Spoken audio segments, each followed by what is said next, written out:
I am your host, Jason Miles, and this is Revolution Podcast. Thank you for joining me for another episode. This episode, as you know, if you guys are listeners for a while, this is from our Saturday free show. And we call it the free show because we just go and go and go. Usually we try to give you an hour. And then we have the champagne room. A special type of top shelf experience for patrons only. If you'd like to experience the champagne room, there's only one way. Become a patron. Patreon.com/BitterLakePresents. Wherever you're listening, there's links in the description. But on Saturday, we do the Saturday free show, and I've been trying to get the schedule the free show where we have some longer, more in-depth discussions about organizing. I've been trying. So when this show kind of sort of fell in my lap, I was like, dude, we gotta do this. Let's do this.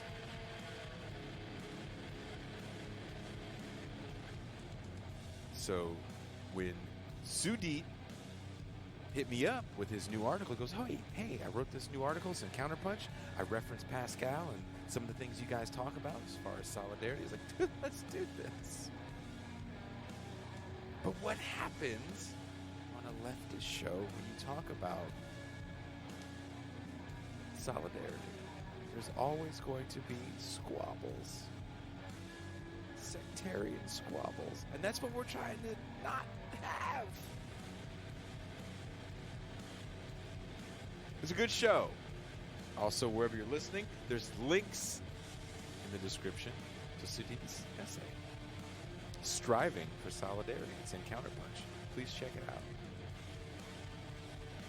I believe he's got a quote from Pascal in there.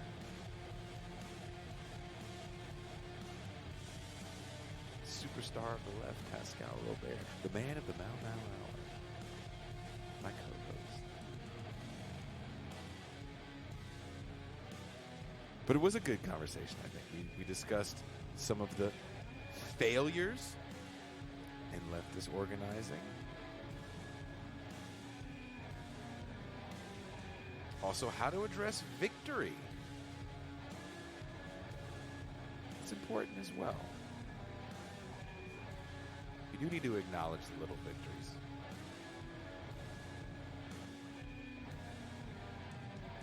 Electoralism over activism. When are they important? So, I hope you enjoy the show. If you have anything to say, leave a comment. If you want to be part of the show in real time,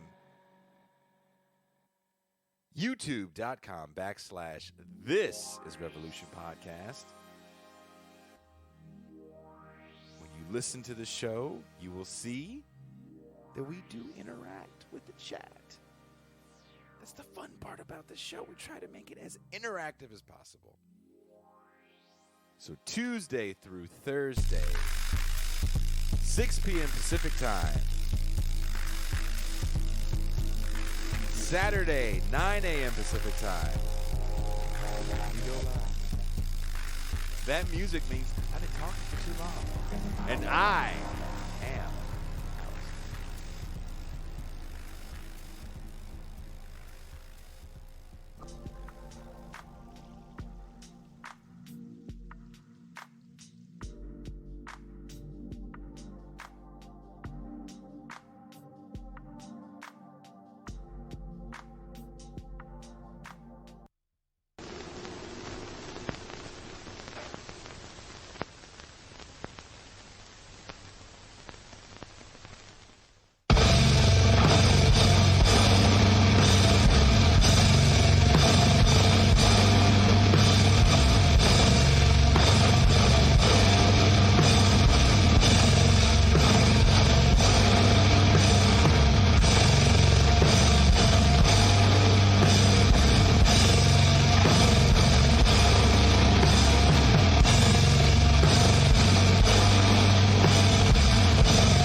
Good morning, good afternoon, and for some of you, good evening, everyone, and welcome to another episode of This is Revolution Podcast. I am your host, Jason Miles, and if you are new to the program and you haven't done it already, please hit the like, please hit subscribe, please hit the bell, as it does help us out tremendously. And for those of you that are already subscribers, thank you for being part of the engine that keeps the TIR machine going. Also, remember, we're constantly adding new programming and new shows to the channel, so it's really important to hit that bell so you're alerted whenever we go live or launch something new. Monday, we are doing our second sports show episode. It'll be a post Super Bowl episode, so I'm excited for that. One of the hosts of that show is on here today. Also, I was on the David Feldman show, again, his office hours, I believe it's called. And we had a good discussion about what we're going to be talking about today, solidarity. So let me bring in, without any further ado, my homie, my co-host, my dog. He is the man, the Mau Mau Hour. He is the Pascal.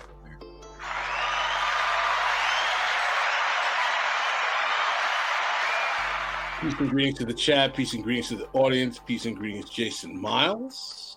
Jason Miles. Do you know the album cover that this is behind me, Pascal? I have no idea. Okay. That's the trivia question for today. Does anyone know the album cover that is behind me? If you do, you are an official OG.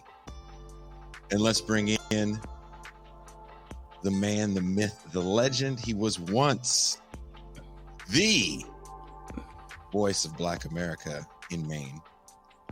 Now he's just one of many nignogs in Virginia. He is Marcus of the Left Flank Vets.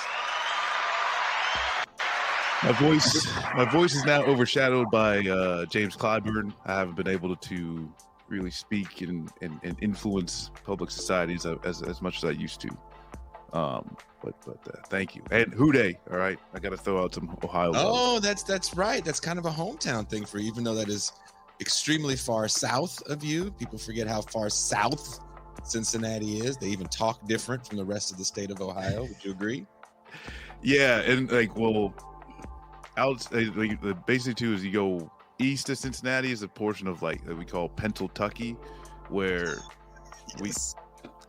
that's not technically Ohio. I've made the wrong turn and crossed that bridge and ended up in Covington, Kentucky. Yeah, which the Mothman prophecies. So yes. It's like a bridge, yeah. But it's over there in West Virginia, which is also next to the Natty, as shitty Jim Rome would say. Yes, Dusty is correct. This is the Flipper logo. Generic. Not familiar with Flipper the band at all. Flipper is a pretty interesting band. They have a song called Sex Bomb. If I wasn't afraid of a copyright strike, I would definitely play it before the show, and it would be a lot of fun, and we'd laugh a lot. So, special guest from across the pond. Speaking of solidarity, this young person exemplifies solidarity. You may know him as the freedom fighter, the legend, luxurious hair. He is Thor Guevara. Thor Guevara. We're going to talk about it, but I don't think I was doing solidarity when I was in Syria. I think I was way too deep in it to be in solidarity with anyone. I think I was just fucking in there, you know.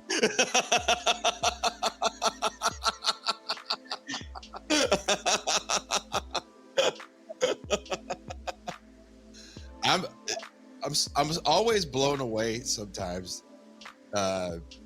Even when we chat, sometimes talking, I'm like, that cat really did that. I think the same. I'm like, damn, fuck, that's crazy. Is that why you just sit your ass down now in Wales? Like, let me just sit my ass down. Oh yeah, I haven't done shit since I came back. What's wrong, Pascal?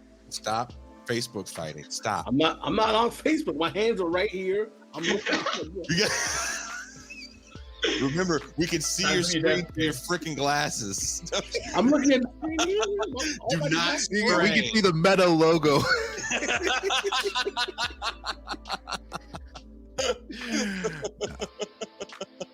Stefan, mate. Which, Go on, mate. speaking of I'm Facebook, very excited to hear your British accent more. That's why, come on, Pascal.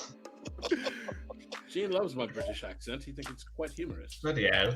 I like the more fucking what was it, Cockney fucking. Oi, bruv, oi, God, like I want more aggressive shit. Look, I don't give want me your phone. yeah, posh Look, shit. give me your phone before I wet you up. Yeah, You want a football hooligan? yes. Oh, I found this fucked up. I've been falling down this rabbit hole of like fight shit on YouTube, Okay. which is way cooler to watch to me than like podcasters beef. But there's some British shit. It's like hooligans bare knuckle fighting Fucking hell. in like parking lots. But it looks like they try to like organize that shit. I'm like, oh Did you just find World Star? no, it's not worlds. It's not like bitch and you ain't. And then somebody gets punched. Like I've been watching that shit in real life and on the internet for a long time. This was more like actual. Kimbo Slice. There's a fighting league where people are kind of like tied together. There's not the slap shit, and they just beat the shit out of each other. Have you seen that? We had that in Miami, bro. It's basically, it's just a neighborhood organized street fighting. Yeah. Well, you had that dude Kimbo Slice that was doing Kimbo it. Slice is from my neighborhood. May you rest Is in peace. He's that dead. Yeah, Your right? alter ego? No, I wouldn't do that. You've never seen Pascal and Kimbo in the same room. Just saying. You never seen not. Pascal. I'm not messing with Kimbo Slice. Kimbo Slice used to jack dudes up.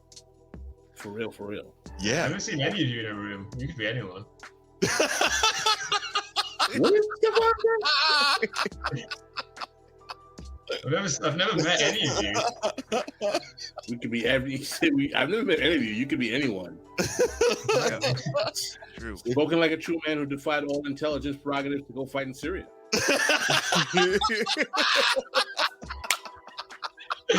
Damn. The idea that Pascal is really Kimbo Slice, it needs to be something that we just try to get as an internet rumor. Yeah. I mean- I'll just start photoshopping some dreads onto him. Kimbo was nice with the hands. I mean, I definitely like the boxing game was tight. I'm not gonna lie. When he tried to go professional, MMA was not a good. no. Because and the thing is too is like your prime was in the backyard. You Yep. know? And There's a lot of difference between like real street fighting and then sanctioned fighting, because there's rules in sanctioned fighting that there aren't in street fighting. So you kind of have to, if that's the only way you know how to fight, you have to really rethink the way you fight. It is very, very different. And that's what kind of got me down that rabbit hole was watching these videos kind of debunking the myth of the Gracies as being they're great fighters, but the way they kind of almost design the UFC to showcase what they do and not really show flaws in their game by not having other fighters that could kind of showcase where their fighting style had flaws. I found that really interesting, and that just sent me down this rabbit hole of a bunch of other tomfoolery. Watching men in parking lots. Fucking just beating the dog shit out of each other. Anytime I can watch like fucking poor white people beating the shit out of each other, I'm like, oh man, unity. So racial, man. yeah. Terrible. I appreciate Doc in the chat saying Kimbo did beat Ken Shamrock. And I'm like, he beat Joe Lewis's ass. You know, How old was Ken Shamrock during that? He was 138. Ken Shamrock didn't have any knees. Y'all really follow that MMA real close. I see over here. Oh man, it was. I Yeah. I like boxing, but the MMA, that stuff was too violent, man. I couldn't get with it. I was like, yo, It's too that's getting hand up against the fence. I was like, yo. I remember watching the Holyfield getting his ear bit off by Mike Tyson. You remember that? Oh, I remember that. My mom's cousin was getting married that day. I was in the wedding. I was with a whole bunch of grown motherfuckers who I didn't know. And when that shit happened, they went fucking wild. Yeah, because it was the craziest shit you've ever seen. I remember that. What year was this? I don't know if It I was in the remember. 90s. 94? 94, 95, I something don't like remember that. that. Impossible. You weren't born? I was born in 95. You were born the year I graduated You were high born in school? God damn. You won in 1995? It's been 84 years. You, Jesus Christ, have your balls dropped? I mean, the big guest that was just on Diet Soap was born 1997. Oh my God, this is my daughter's age. So that means that the people who are considering themselves adults who don't remember 9/11. Oh, I don't remember 9/11, yeah, but I'm British, so. Much to remember.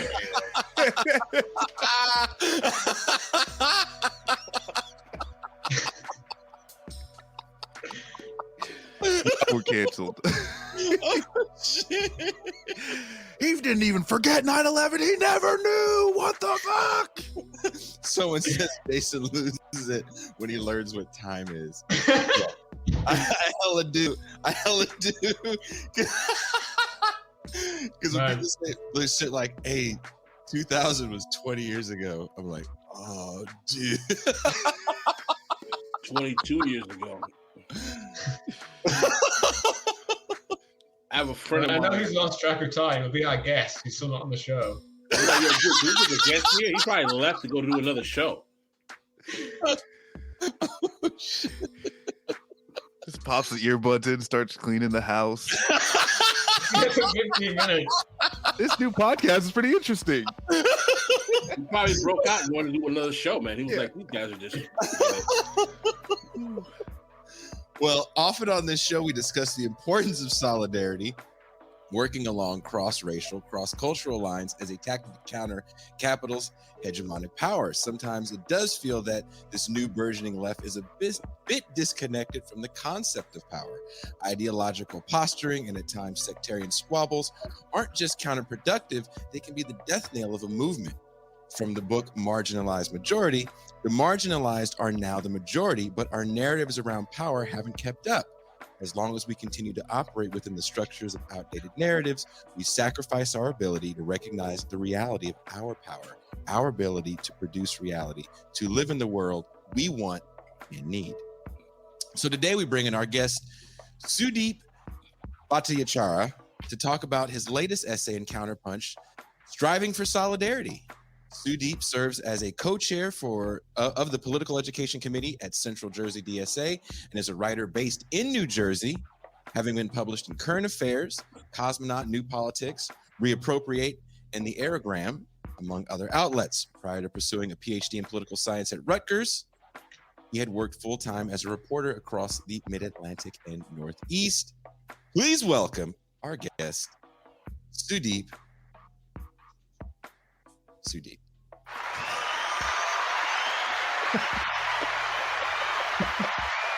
I got it right one time, and I was like, I'm gonna fuck it up tonight. It is it's funny because the first time you said it before the show was correct. It's Bhattacharya. So easy. What's wrong? No, it's a game I know. too. It's Why don't you fucking introduce people? Whenever I ask you guys to introduce people, everybody go, oh. Co-host, host. Co-host, host. Yeah, see? And then we go. The show about solidarity. Look at that. Sudip, I want to ask you, are you still in your political science program? Did you complete it or you're... No, I'm in the dissertation phase, so I'm actually in the phase where I'm doing a lot of the interviews now. So I have at least another year to go. We had a guest who you probably taken a class with who teaches at Rutgers. Professor Floyd? Yes. Yeah, they're on my committee. That's right. They're on my committee. They're one of my readers. Yeah. Really? Yeah. I think I mentioned it a while ago because I saw her on there, and I was like at that time cleaning and stuff, and then I was like, wait, is that Professor Alexander? And I just like, yeah, it was a really great conversation. But yeah, she's on my committee. Oh, great, dope. great Small world. intellectual scholar, and Was that just a moment of solidarity right there? Right there. A small world.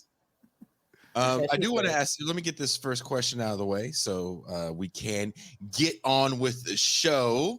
Sure. And Stefan keeps reminding me.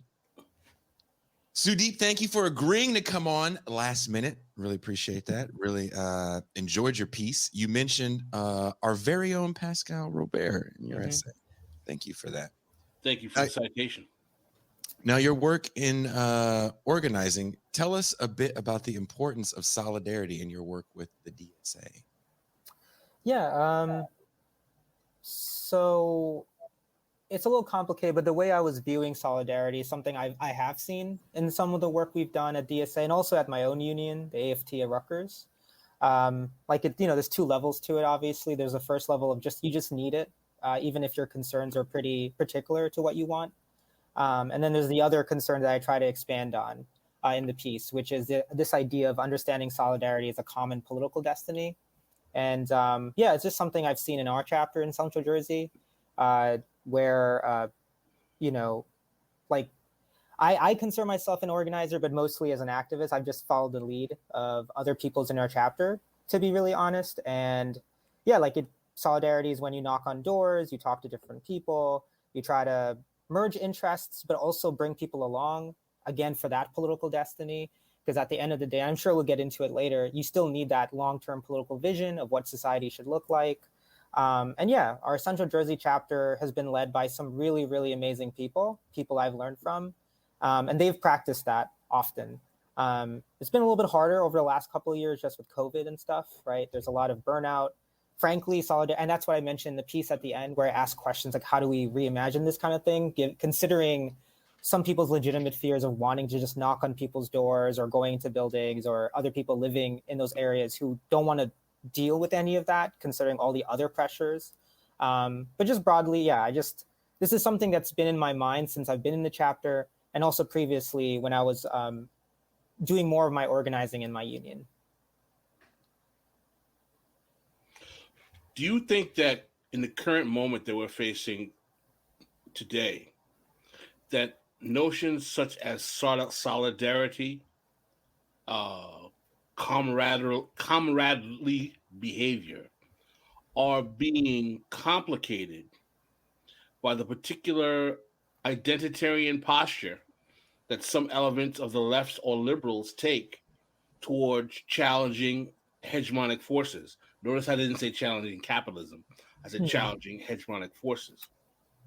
I.e., do you think things like the intersectionality, the quote-unquote sensitivity to pronouns, the quote-unquote importance of gendering membership in certain organizations or speaking places, frankly, in the age in which wokeness is being deemed a pejorative for whatever reasons, that these things are actually becoming antagonistic to forming solidarity?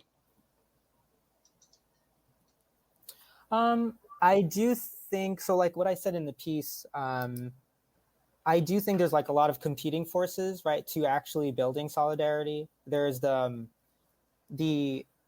short-term interest that people overall have, which is like, paying your rent, making sure that, whatever little you have right now, you can keep, even if socialism at the bare minimum, even if socialism long-term is going to give you a lot more, short-term interests can be prioritized just because, how are you going to think about socialism if you're going to be houseless or homeless, right?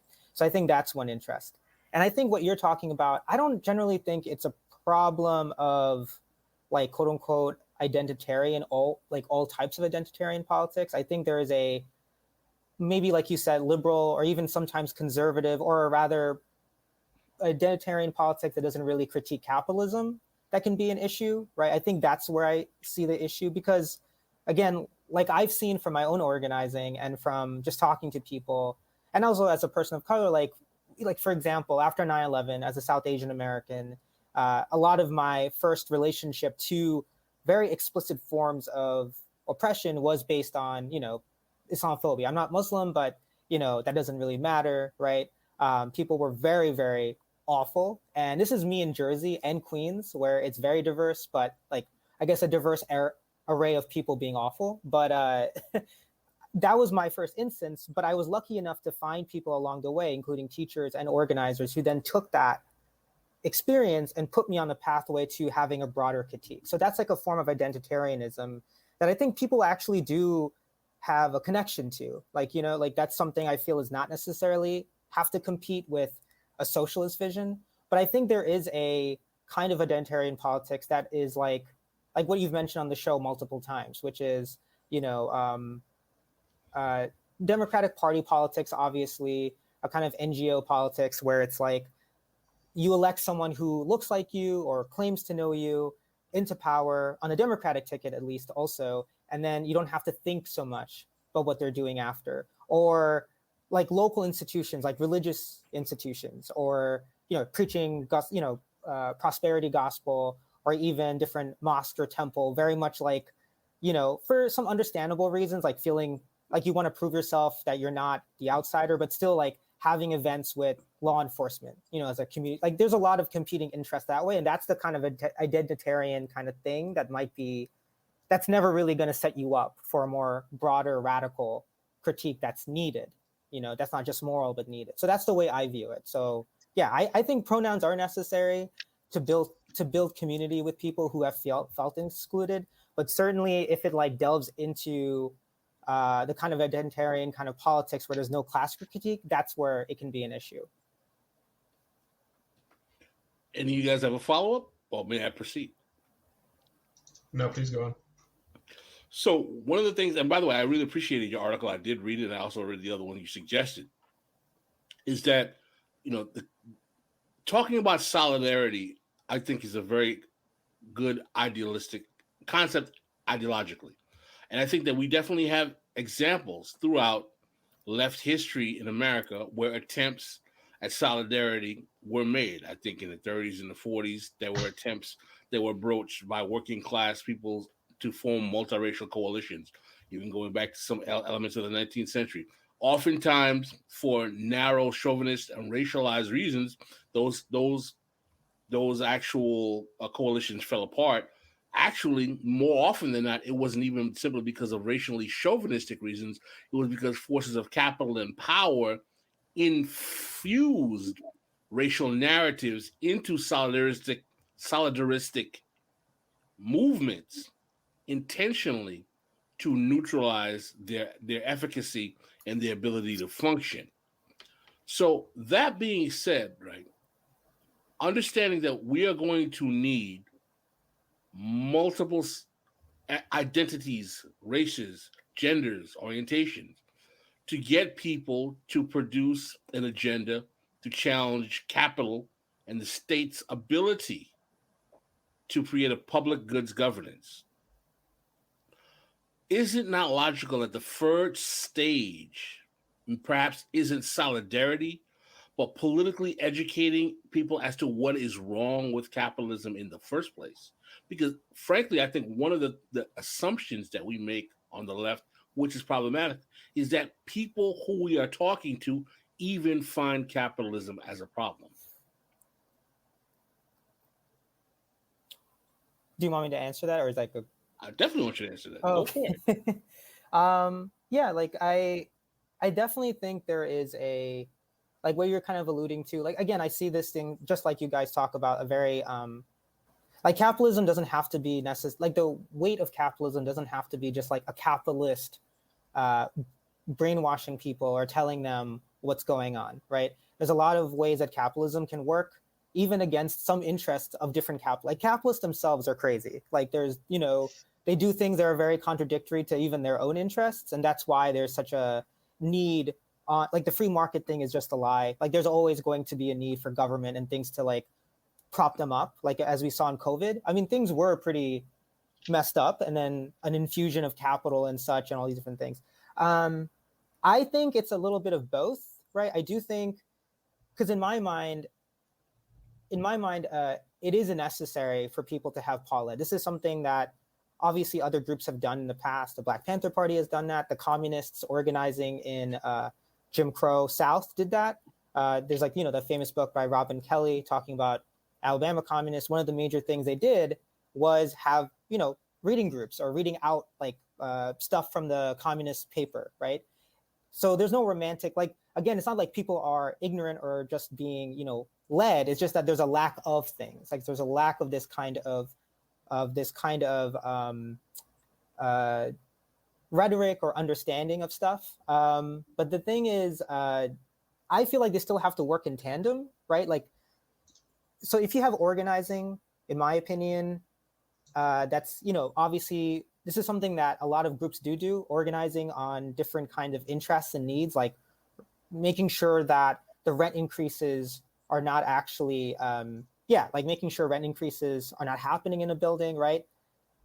You still need Paul Ed there. But I think of them as tandem, because if you have Paul Ed first or only, it can come off as like just another thing someone has to attend. Like it just seems like, what's the point? Like, I'll be real, like there's plenty of people, friends of mine, who I've had conversations along the way who have also changed their opinion because I've talked to them, but also because they've been also affected by certain things, right? And there's a lot of people I don't know personally, but I've knocked on doors before, talked to people where I can't really envision saying to them, hey, come to this Paul Ed first, and then we can really deal with your issue. And then it can be inverse either. I think the issue is also thinking that working class people are just gonna like rise up on their own without that help, because then I know I'm talking about, but it's like a weird loop that itself is very weirdly anti-worker, because if you look around, that's not happening in 10. So what does that mean? If you have that view that working people are just going to organically come together, then you are led to think they're just brainwashed, rather than saying they need both. Organizing on certain interests parallel to having these conversations and Paul Ed discussions about neoliberalism, American federalist politics, how that matters, and also like how to access things you need from your local government, right? And these are things like, as a Paul Ed person, I've also had to learn along the way. So I'm not suggesting that I've done these things yet. There's like been a lot of like changes along the way, but that's something where I've landed, where it has to be parallel to each other, or otherwise it's either going to be very paternalistic, or it's also going to be very delusional in some sense. Like, oh, they're just gonna, all I have to do is go outside, scream out socialism, and then someone's going to pop their head up, while, putting down packages and being like, oh, I was waiting for that. And it's rushing. Like, that's not going to happen either. But also telling someone join our meeting so we can learn, it's not going to work. Like, I wouldn't do that either if I was in DSA. And I come from a left family. It just sounds really boring or annoying, actually, to want to do that on your day off, or the 2 hours you have between making dinner and then going to bed again. And as far as something in your piece that you hit on too, and that it's kind of evident when we talk about like the 50-year counter-revolutionary that has come off the backs of these like left organizing, and something that you hit on that I was actually just speaking about with a friend is the ability to do any type of clandestine efforts, within the United States. And it's like looking at the state structure. I mean, the CIA just came out saying that they're just watching everybody. There's no FOIA. They don't care, which like, I feel like most people are just like shrug. Well, like, yeah, I suspected. And so there's really no, That's a good point. Do most people feel kind of like, I don't care that the CIA is watching us? I mean, I didn't see like the only reaction I saw from that CIA story is from the people who I expect to react for it. They're like, there's no broad, like, there's like no. Say it again, Stefan. Did you say something, Stefan? I think you have to be like a severely ideologically like committed liberal to not think the CIA was already spying on people. So I think people are bothered by it, but it's just something that everyone's already taken into account. I don't think anyone likes being spied on, but it's something that's already been cashed in, I'm pretty sure they have a file on me. I mean, they'd be remiss if they didn't. Would you be hurt if they didn't have a file on you? I wouldn't be hurt. I'd be pretty shocked. Like, where is the Robert file? Like, Robert? What the hell is Robert? But Sudip, I did actually want to ask, like, can you expand on that idea, on like where you think organizing should go, and even in the, like really juxtaposing the security state that we have now? Yeah, I mean, to be really honest, I don't know to some degree. Like I'm not a super expert on like how to navigate the security state really that well. If I did, I'm not saying I would like, certainly I would be saying that a lot more, but what I can say in terms of like how to actually organize in the certain kind of space that we're in, with COVID, with neoliberalism on hyperdrive, with, like you said, I would describe it more as like indifference or apathy in a sense. Like what you said earlier too, Stefan, is like, yeah, like my dad, when I talk about certain issues during Bush and a little bit during Obama, like he would always be like, no, it's okay. Let's just let's just meet in person and talk more. And like even basic stuff, it wasn't super radical.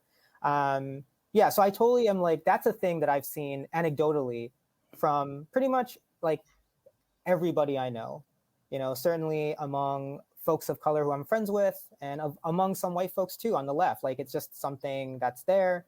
And even folks who are not lefties, but just like I have friends who are liberal in the sense that they think liberalism is left, you know, like just typically, other than our little bubbles that we're in, it's not. Yeah, I talked to a friend like, oh yeah, you're a liberal. I'm like, all right, I'll take that. It's fine. I mean, I know what he thinks, but I'm sorry. It's not a pejorative to them. That's relatively a new phenomenon. Yeah. Of hearing the word liberal as a pejorative, and it's kind of more of an online thing than anything else. There's an intellectual foundation for that. I mean, going back to Lenin, I mean, you know, there's actual like beware of liberals goes back pretty long in the intellectual history of the left.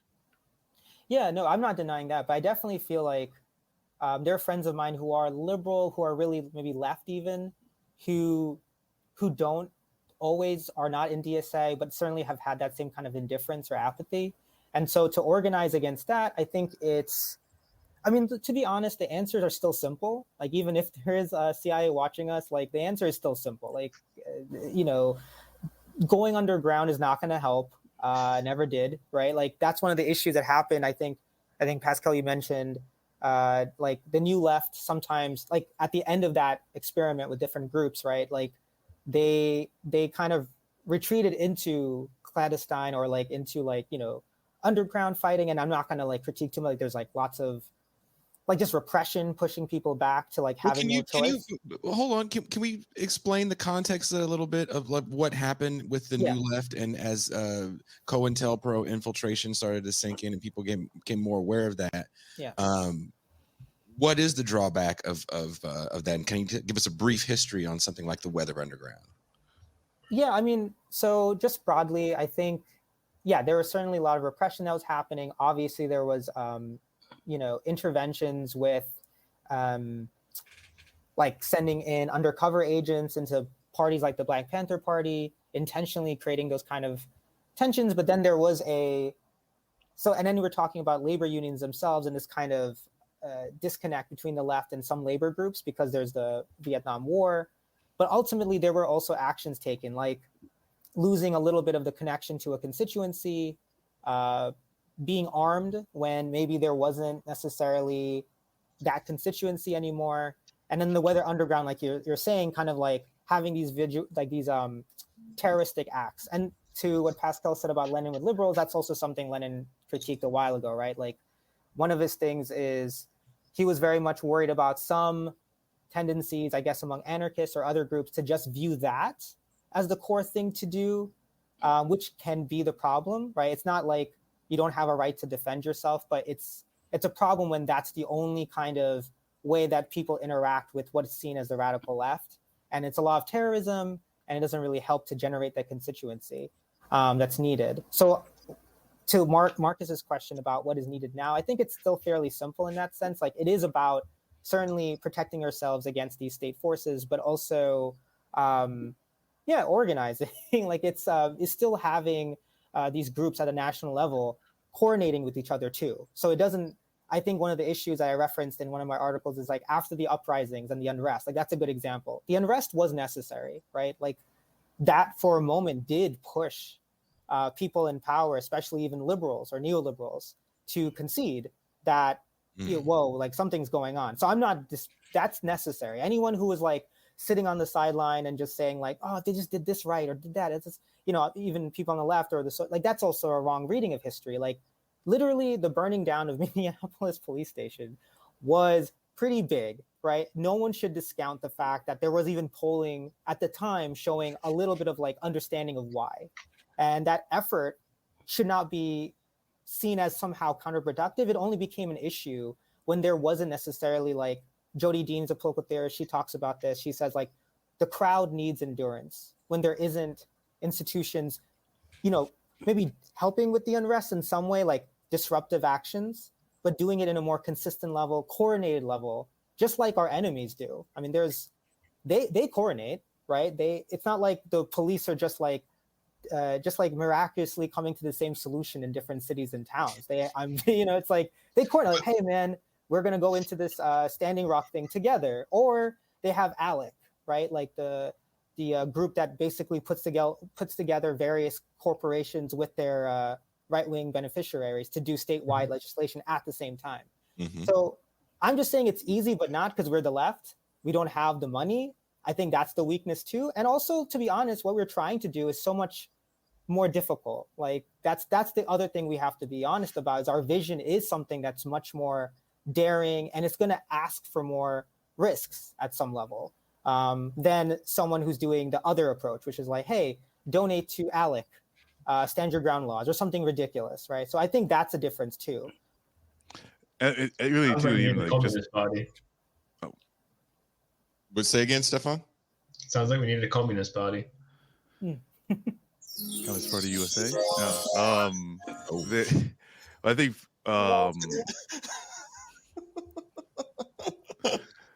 part of did I just lose it? Part of the issue that you're kind of bringing up is, and then something that Jason, you've hit up before, is that like some people on the left don't want to be popular, right? They have steep their identity in being counterculture, and that is something, like the left is that's something that you can get into, but like finding out ways to actually like popularize and acting as if this should be the popular narrative. But yeah, and like you're going to you talk about Sudip, it's almost like the river is going one way, so like a lot of these groups, the Federal Society, they don't need to call ALEC and say, where are we going today? What's the move today? This is where the river goes. There, all of these things work almost seamlessly, but that's where on the left it's like, no, we actually have to take some effort to not only get solidarity with other left organizations, but then how do we make that international, and how do we bring that message to the people? And it just takes literally hard fucking work, going outside, knocking on a door, picking up a phone, sending an email, answering an email. You want to continue, Marcus? I don't want to. Oh no, I'm good. There's some really important commentary that's being shared here that I think that we really have to address kind of head on and not really skirt around. But we're talking about the new left of the 60s, the contemporary moment, and how we proceed forward. One of the things that I think that everyone knows, that our motto on this show is to try to have kind of non-sectarian leftism, right? And and Jason can disagree with me, I would respect if he did. I think one of our motivations for why we take the non-sectarian posture comes out of the belief that it is absurd to wear a leftist ideological fraternity t-shirt in an era where literally people don't even understand what challenging capitalism in any way means after capitalist realism for over 50 years. So walking around saying that I'm a Marxist-Leninist, I'm a SOCDEM, I'm a Trot, I'm an anarchist, I'm a patriotic socialist. Yeah, it's pretty stupid. And I think that Jason and I would kind of agree with that. Yeah, I would not disagree with what you said there. That is literally what we talk about when I'm bitching on the phone with you.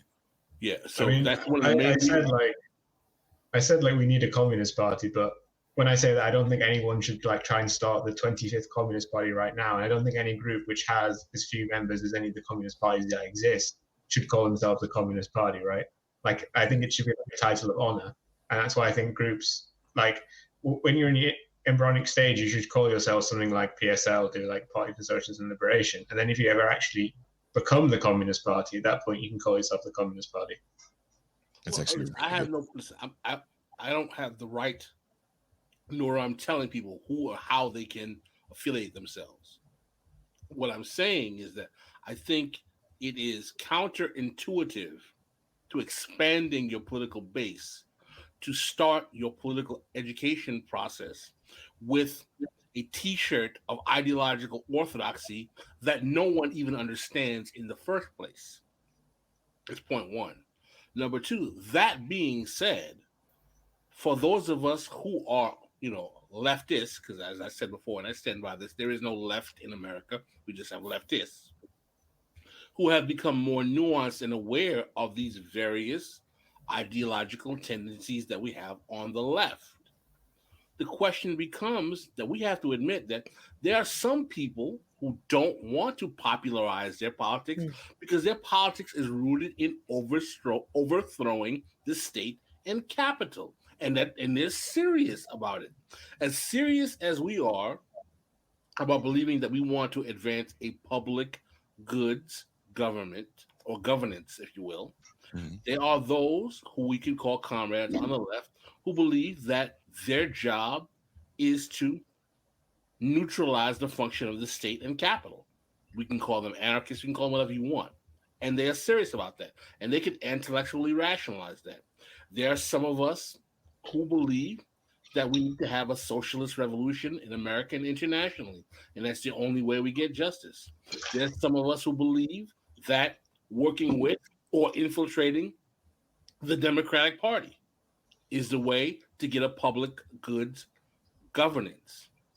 The question I'm asking here is that in an organization like DSA, which is a democratic socialist organization, which has a certain political posture as a tendency that may differentiate from other tendencies, how do we create a coherent approach to solidarity, organized in political education, not rooting and saying, well, they got it wrong because they're tankies, or they get it wrong, they're trots, or they get it wrong, they're sock them, because that makes us all look stupid and incompetent because you're saying that everyone else doesn't agree with you guys because none of you get it right.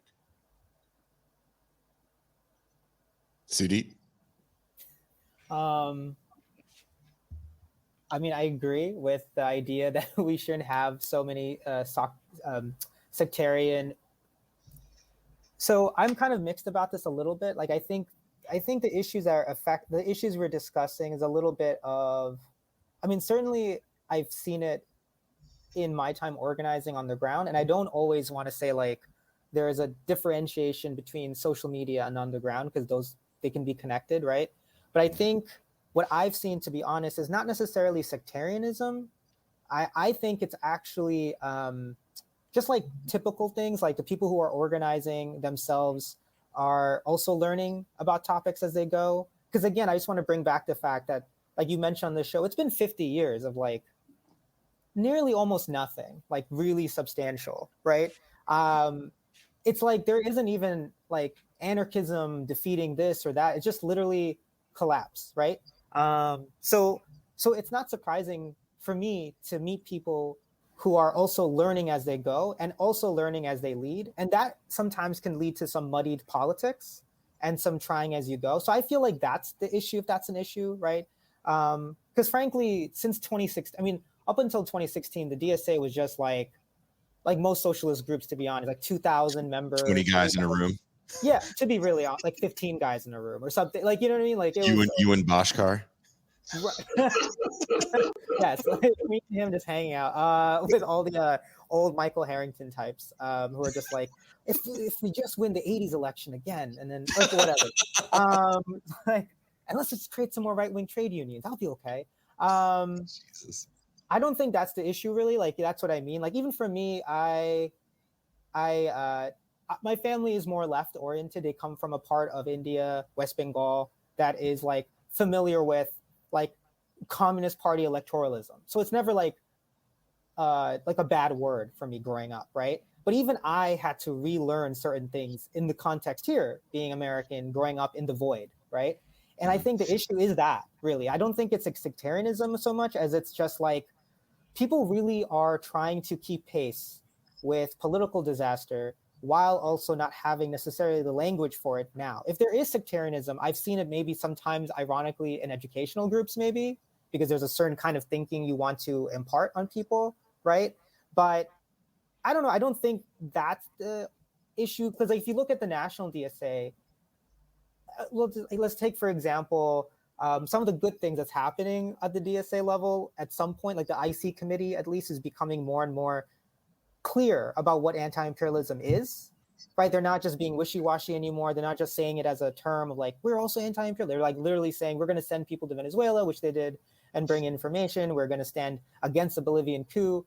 That's happening, but I think it's rare because of just the Bernie Sanders election, the fact that we've only been growing the last 4 or 5 years of a left or left activists, and the lack of, like, there's elders, but, you know, like, that's also a bit of a disconnect, right? Like, the elders who were imparting those lessons to other leftists in the past, they themselves have been trapped in this kind of like 30, 40 years of just trying to keep the left somewhat alive. So it's like all these different factors playing into why there's a little lack of direction, I would say. Not, well, let me ask you this. Let me ask you this. Sorry to interrupt you. No. So you start off your essay talking about Angela Davis. Yeah. And recently, I shared a post, Gloria LaRiva tagged me in, where Angela Davis wrote a letter to the Biden administration asking to release Leonard Peltier, who has caught COVID, and he's like 78. He's got a bunch of health problems. Even before this, he had a bunch of health problems, and of course, you know, people have been fighting for decades to try to get him out of prison. But Angela Davis also gets criticized. She had a scarf line she tried to launch recently, and there was a lot of beef on that, and people were kind of questioning her left bona fides. And, you know, last I checked, not too many of us have been put on trial facing the death penalty for their beliefs. So you guys want to comment on that?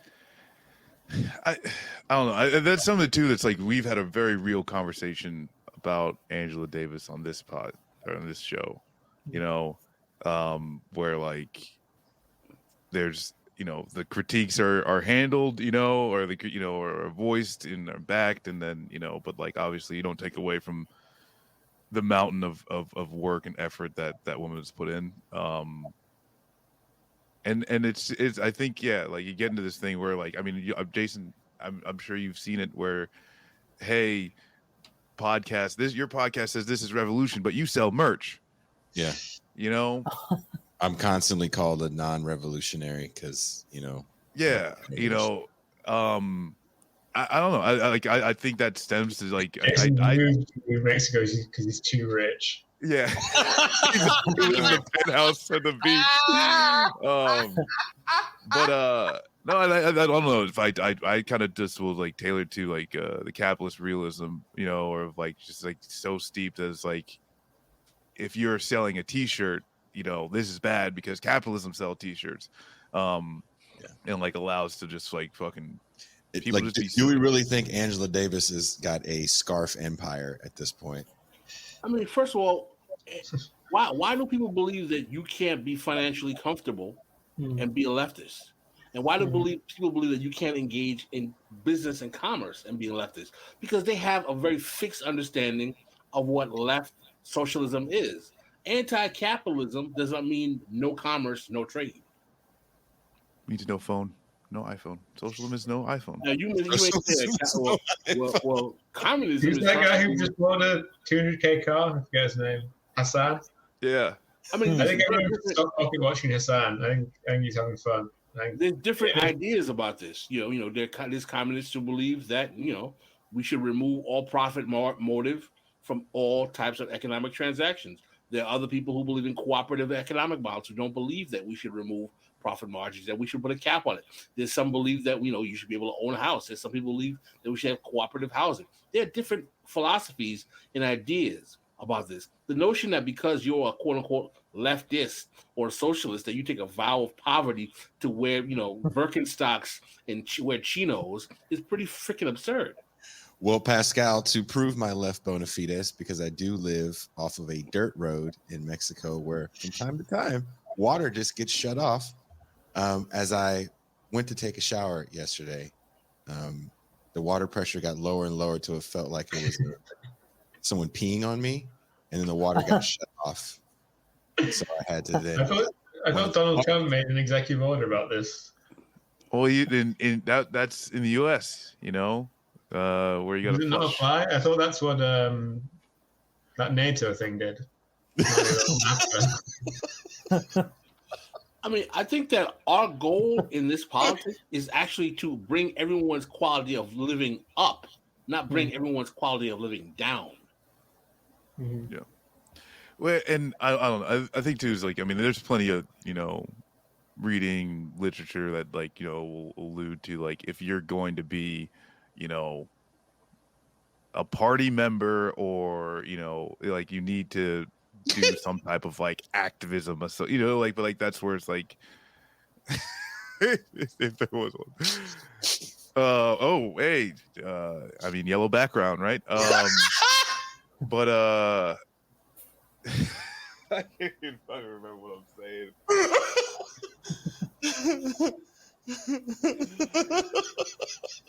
Fuck it. I'm so sorry. We're not even at 1 hour yet, man. You can't be clapping. I'm telling you, man, you guys are off the rails already. 53. Dude, I'm so. This is the one show. What is going on? And he didn't even let Sudip on for the first 15 minutes. He did 38 minutes. Oh shit.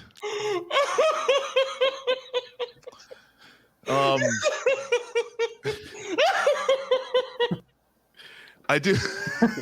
Took himself off, muted himself. He had to take him off the screen.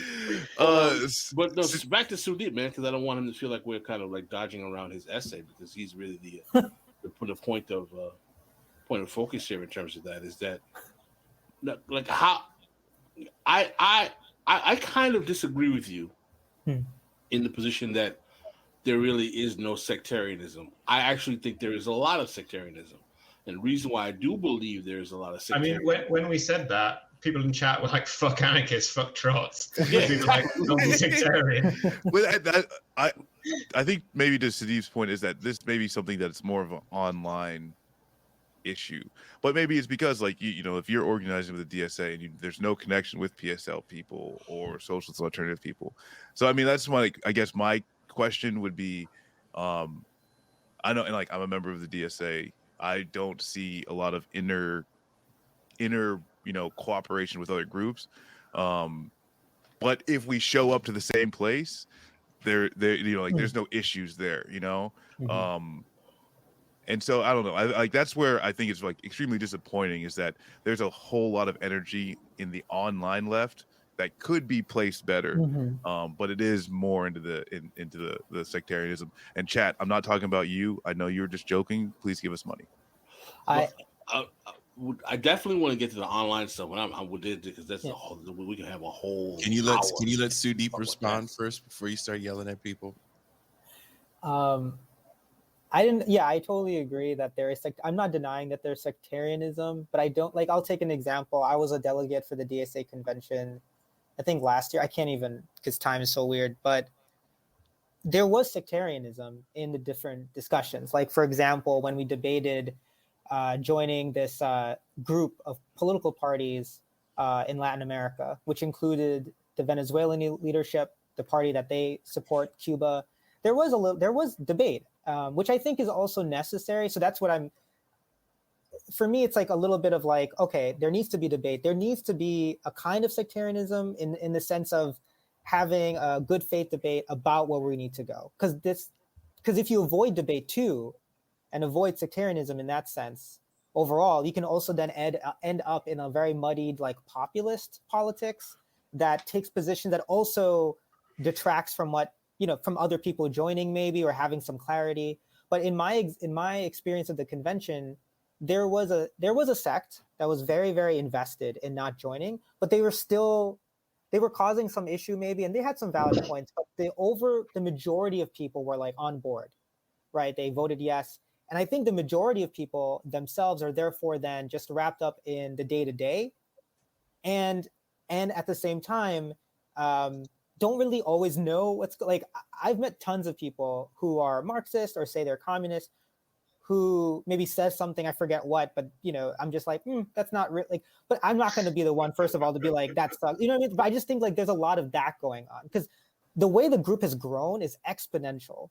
Like it's tons of people that grow.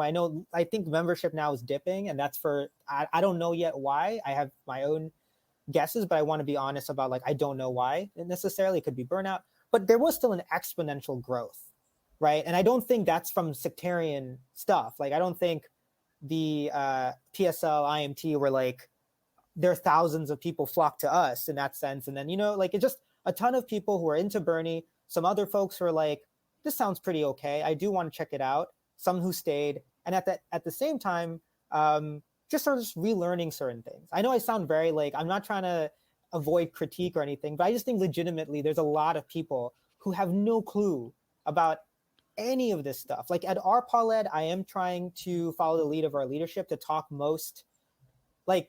now be more explicit about what we need to learn. So in our reading groups, we do emphasize Marxist texts or a kind of material analysis of history that can go into the contemporary, because that's the frustrating part. Like you have people who are just so in tune with like the 1920s or 30s, but that's also another issue. Like that's not a sectarianism. That's just like, that's great, but that's not even Marxist. You need to kind of update and see where that goes.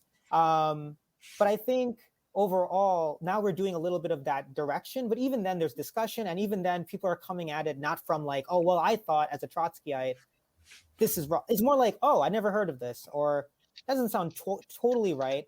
And I think you can see a lot more of that even on internationalism. I think overall, like our chapter, everyone, pretty much as far as I've interacted with, view the struggle as internationalism, right? But then considering what to do, I don't think of it as like people taking sectarian positions. It's more like people taking positions based on maybe not knowing exactly what's going on, and saying like, yeah, there's nobody in our chapter who's like, well, we need a Trotskyite little group, or we need a Stalinist. Like no one even, I mean, I don't like that discussion anyway. I'm just like, what are you, what's happening in Kerala, India? What's happening in Cuba? What's happening in Vietnam? What can we do better, or what can we learn?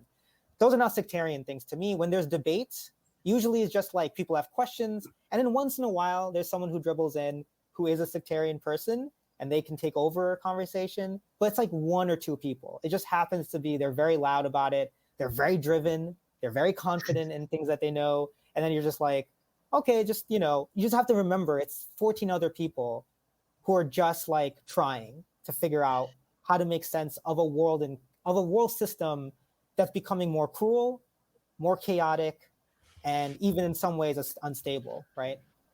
Yeah, but the thing is, though, part of the consequence of you, I think, having those experiences is that you're working within the framework of DSA. DSA is just one of the sects in the sectarian fight. I'm a member of DSA. I'm also a member of Black Alliance for Peace, which is an organization that has a politics that differs in many ways, than DSA on certain questions. And what I'm saying is that I think that your position that this isn't really a problem comes from the vantage of the Bernie Sanders left.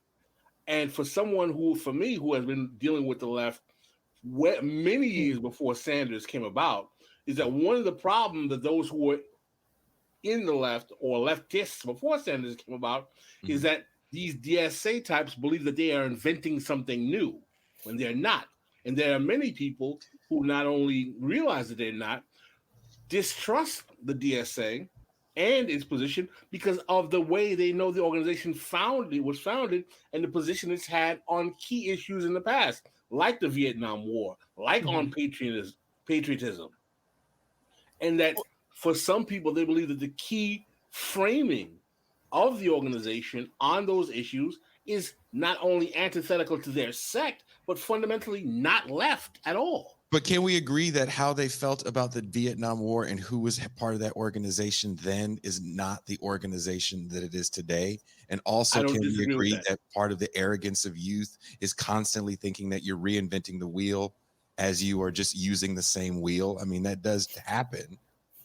And there is sometimes a pushback between seeing younger people maybe get a little more momentum. I mean, we have to kind of admit that that could be a small problem as well. Mhm. There can be a bit of jealousy. I'm not denying that those positions are very likely, possible, probable in any way. But I'm also saying is that doesn't deny the fact that there are people who find legitimate problems with the political and ideological posture of this particular coterie of leftists.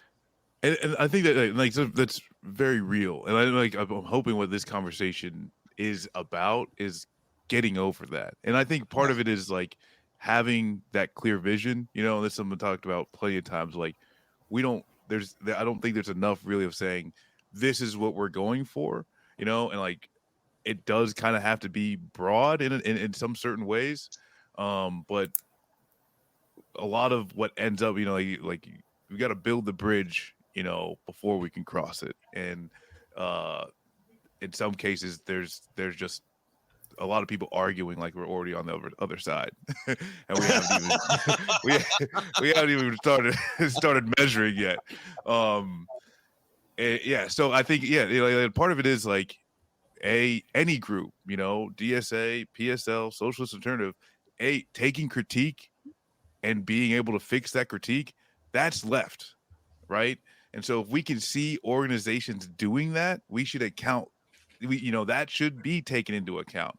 The improvement of the structure of the organization, that should be taken into account. And and then at the end of the day too, it's not, hey, DSA is great, but hey, I can see changes in things, and especially when you mentioned the international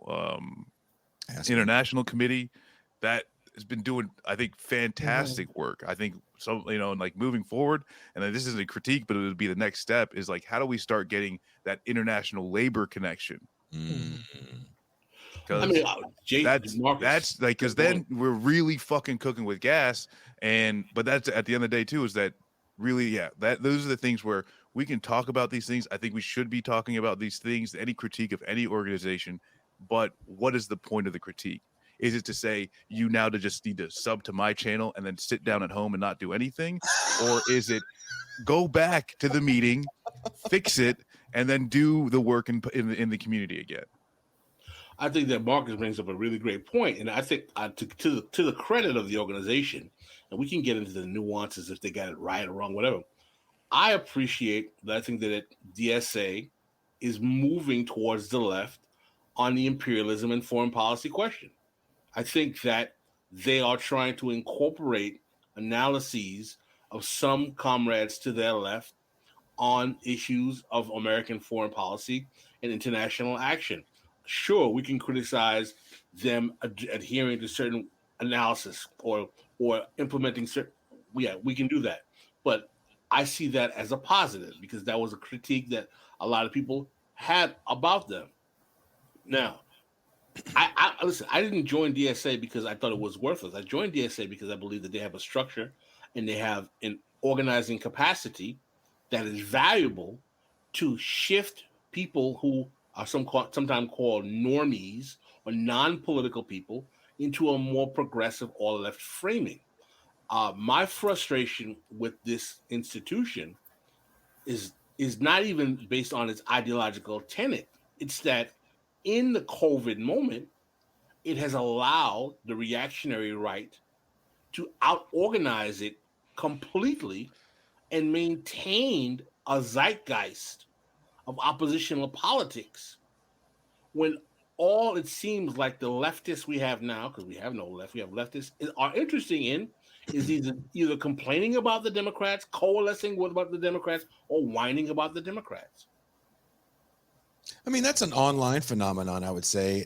I'll defer to our guest and even Stefan, two people that have existed in movements outside of the online world. Would you agree that sometimes that's more of an online phenomenon, Stefan? What Pascal is discussing?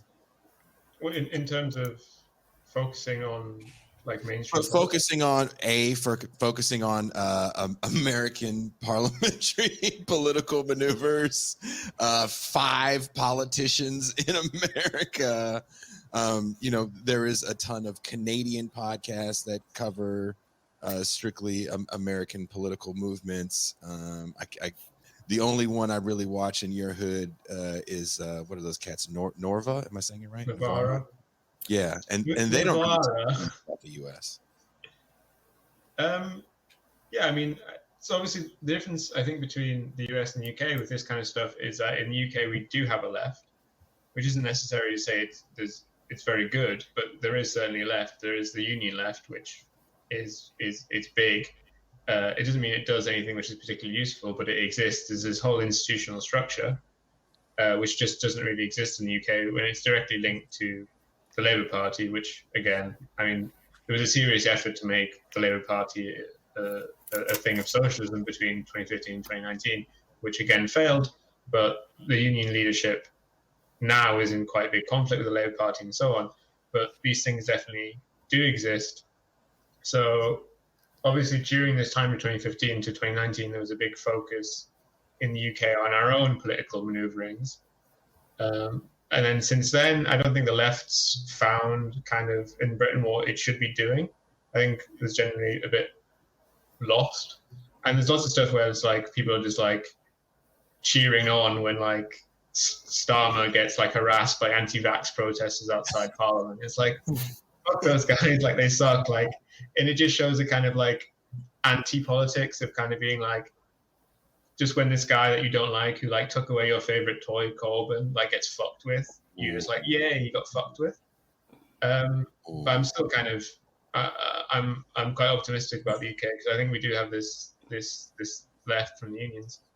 And I was thinking about international campaigns and like with the Trade Union Council, they have all these international officers who are, they can do this international stuff because they have many professional officers that do this stuff. And one of the big things was the biggest movement outside of Turkey Kurdistan to free Abdullah Öcalan, the leader of the Kurdish freedom movement, is in the UK. And at each trade union congress, they'll get all the trade union leaders with his like face out showing the thing, which was really quite this alien image.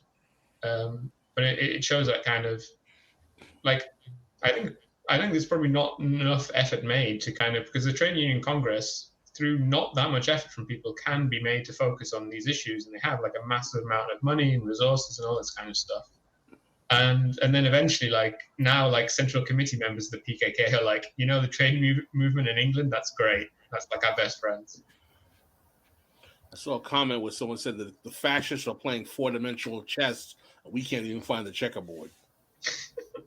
Well, I mean, you talk about Daniel Bessner's piece about the end of mass politics, and I'll admit I haven't read the piece, but I did watch him on Left Reckoning, and actually I've been talking to Bessner about coming down here and actually doing an interview out there on the terrace, and we have a talk. But well, we're having Anton on in a few weeks to talk about hyperpolitics. Hyperpolitics? Yeah. I mean, in the organizing world, it seems like that mass politics. Pascal said this the other day. I don't remember if it was on air or not. He was like, "Sure is working for the right, mass politics." I said it a couple of times. Well, and I mean, this is where like the trucker convoy, which I heard is like coming to DC in March. Oh, get ready for St. Patty's Day. It'll be great. I hope both sides have fun. Damn, I didn't even think, man. It's gonna be a fucking party. Bunch of drunk truckers. That sounds like a great grand old time. It'll be dope. We're gonna organize the working class around Jameson.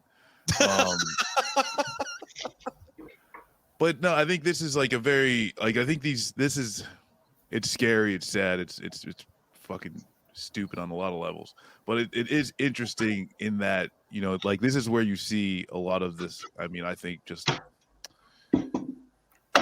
what is it? just on the face leftists or people who just say, oh, you know, like some of these like social patriots or whatever, they're saying, hey, they're workers, they're truckers and whatever the hell. And it's like, don't worry about these Nazi flags. Don't worry about that because they drove a semi truck here, or this guy's got an F-150. Like, it's fine. Like, you know what I'm saying? It's like, no, that guy's an owner operator.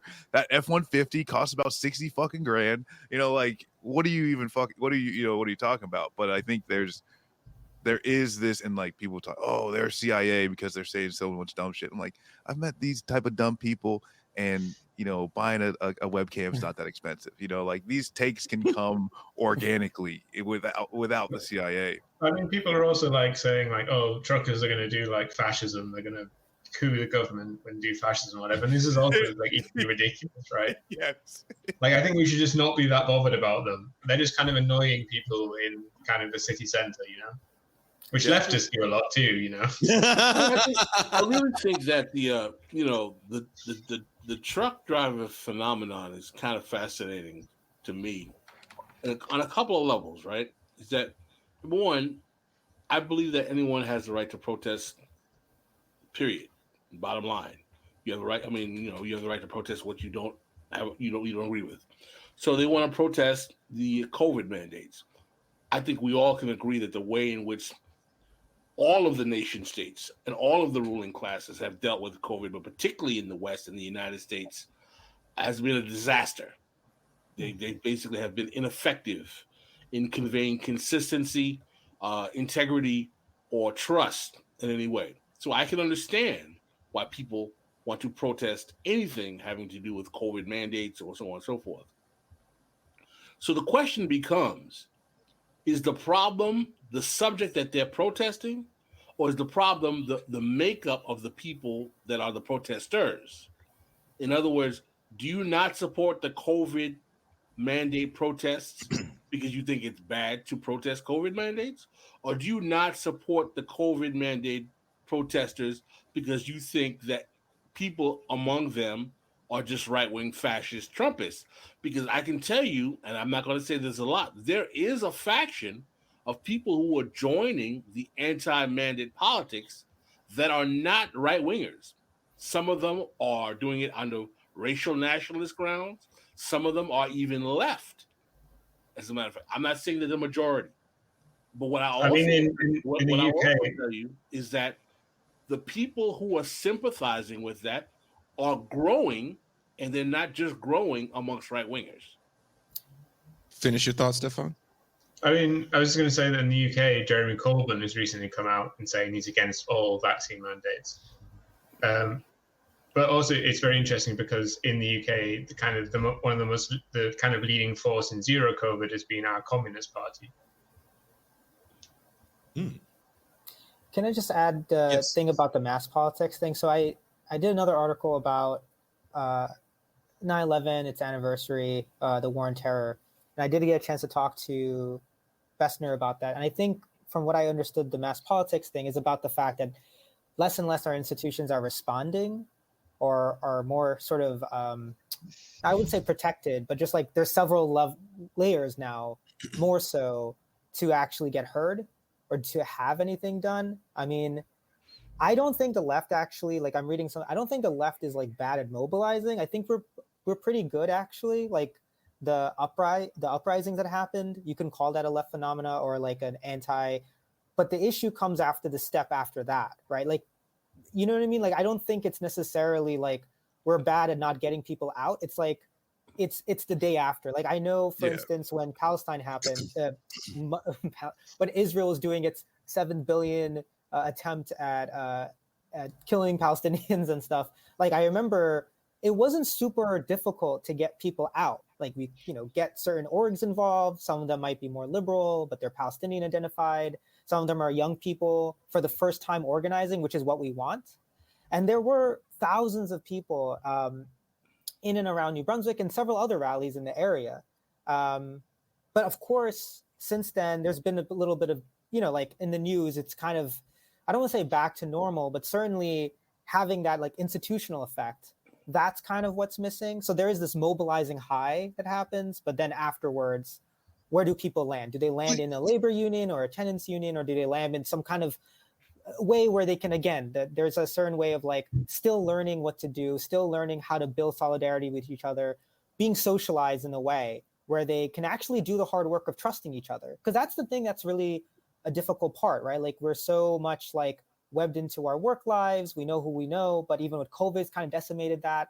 There is understandably fear of, or not fear, like annoyance or not trusting even your neighbor, right? Even if you attend the same church or whatever, there's like, I'll just see them once in a while. That's nice. And then with COVID, it's like maybe, and then later on with this sort of like attempt to get us all at the, in person at least, now it's just like panicking about that in a sense. So there's all these other things I think are the issue. I don't think it's necessarily lack of mobilizing. It's just of a broader problem. Who's winning the mobilizing war? So let's just take Minneapolis, right? You mentioned the police station getting burned down. And if we really look at that whole movement, a lot of the people that were involved in the burning down of that, and just people involved in all the protests, whatever you want to call it, weren't politically active people. They weren't really even politically affiliated. They were frustrated people for several reasons, right? And if we look at Minneapolis now, aren't people kind of upset about this young man that just got shot in his house? I thought they were supposed to be getting rid of the police station. That movement, while we had, I guess they had some people from it that got on the city council, what did it really accomplish? Ultimately, if here we are less than 2 years later, and there's not even the same uproar for the exact same thing that happened to cause it in the first place. If you believe that George Floyd was the reason, are we finally becoming burnt out on the snuff films that are the news? I think there's a few things which like I feel like we could go do a whole show off of like what are the emotional triggers that cause a video to go fucking viral when someone's murdered on and I think the gun just plays a part. I think like most centrists, most radical centrists, are against people having guns, in general. And so like just that fact that it, literally did what anyone would do if the remote was next to him, you would have reached for it. Like you when it's just insane. But like that's why I think it's not having that same type of reaction. But also too, like 100% Sudip and even Kwame Ture like spoke of this, the difference between mobilization and organization. And I think this is kind of the thing of like the left. There's no body that's going to be able to take some organic mass movement and then convert it 100% into like whatever you're trying to do. I think what the left needs to realize is that when there's people out in the streets, meet them where they are. There may not be, you're not going to get all 100% out of everybody that was at that march, but you're going to get people. And that's where I think the even the talks of like, no, don't go to these marches, they're worthless, don't do electoralism, it's worthless. At this point too, it's like you're not meeting Americans where they are. I know PSL did really well out of the summer uprisings. And to your point also, like, yeah, I mean, our chapter doesn't really, so to the earlier point about the Democratic Party infighting or how we should relate to it as being a focal point of so many, like, so I'm just speaking based on our chapter work and what I know, because I want to keep it like the issue with DSA is like, it is fairly decentralized. So it's like, I don't really know what's going on. Like there isn't like an edict sent down and everyone has to do it. Like even with the PRO Act, where I think it was necessary for people to get on the phone and try to get either legislation passed like that, or just have that experience of calling people and trying to, get them to call their legislator. Like those things are important.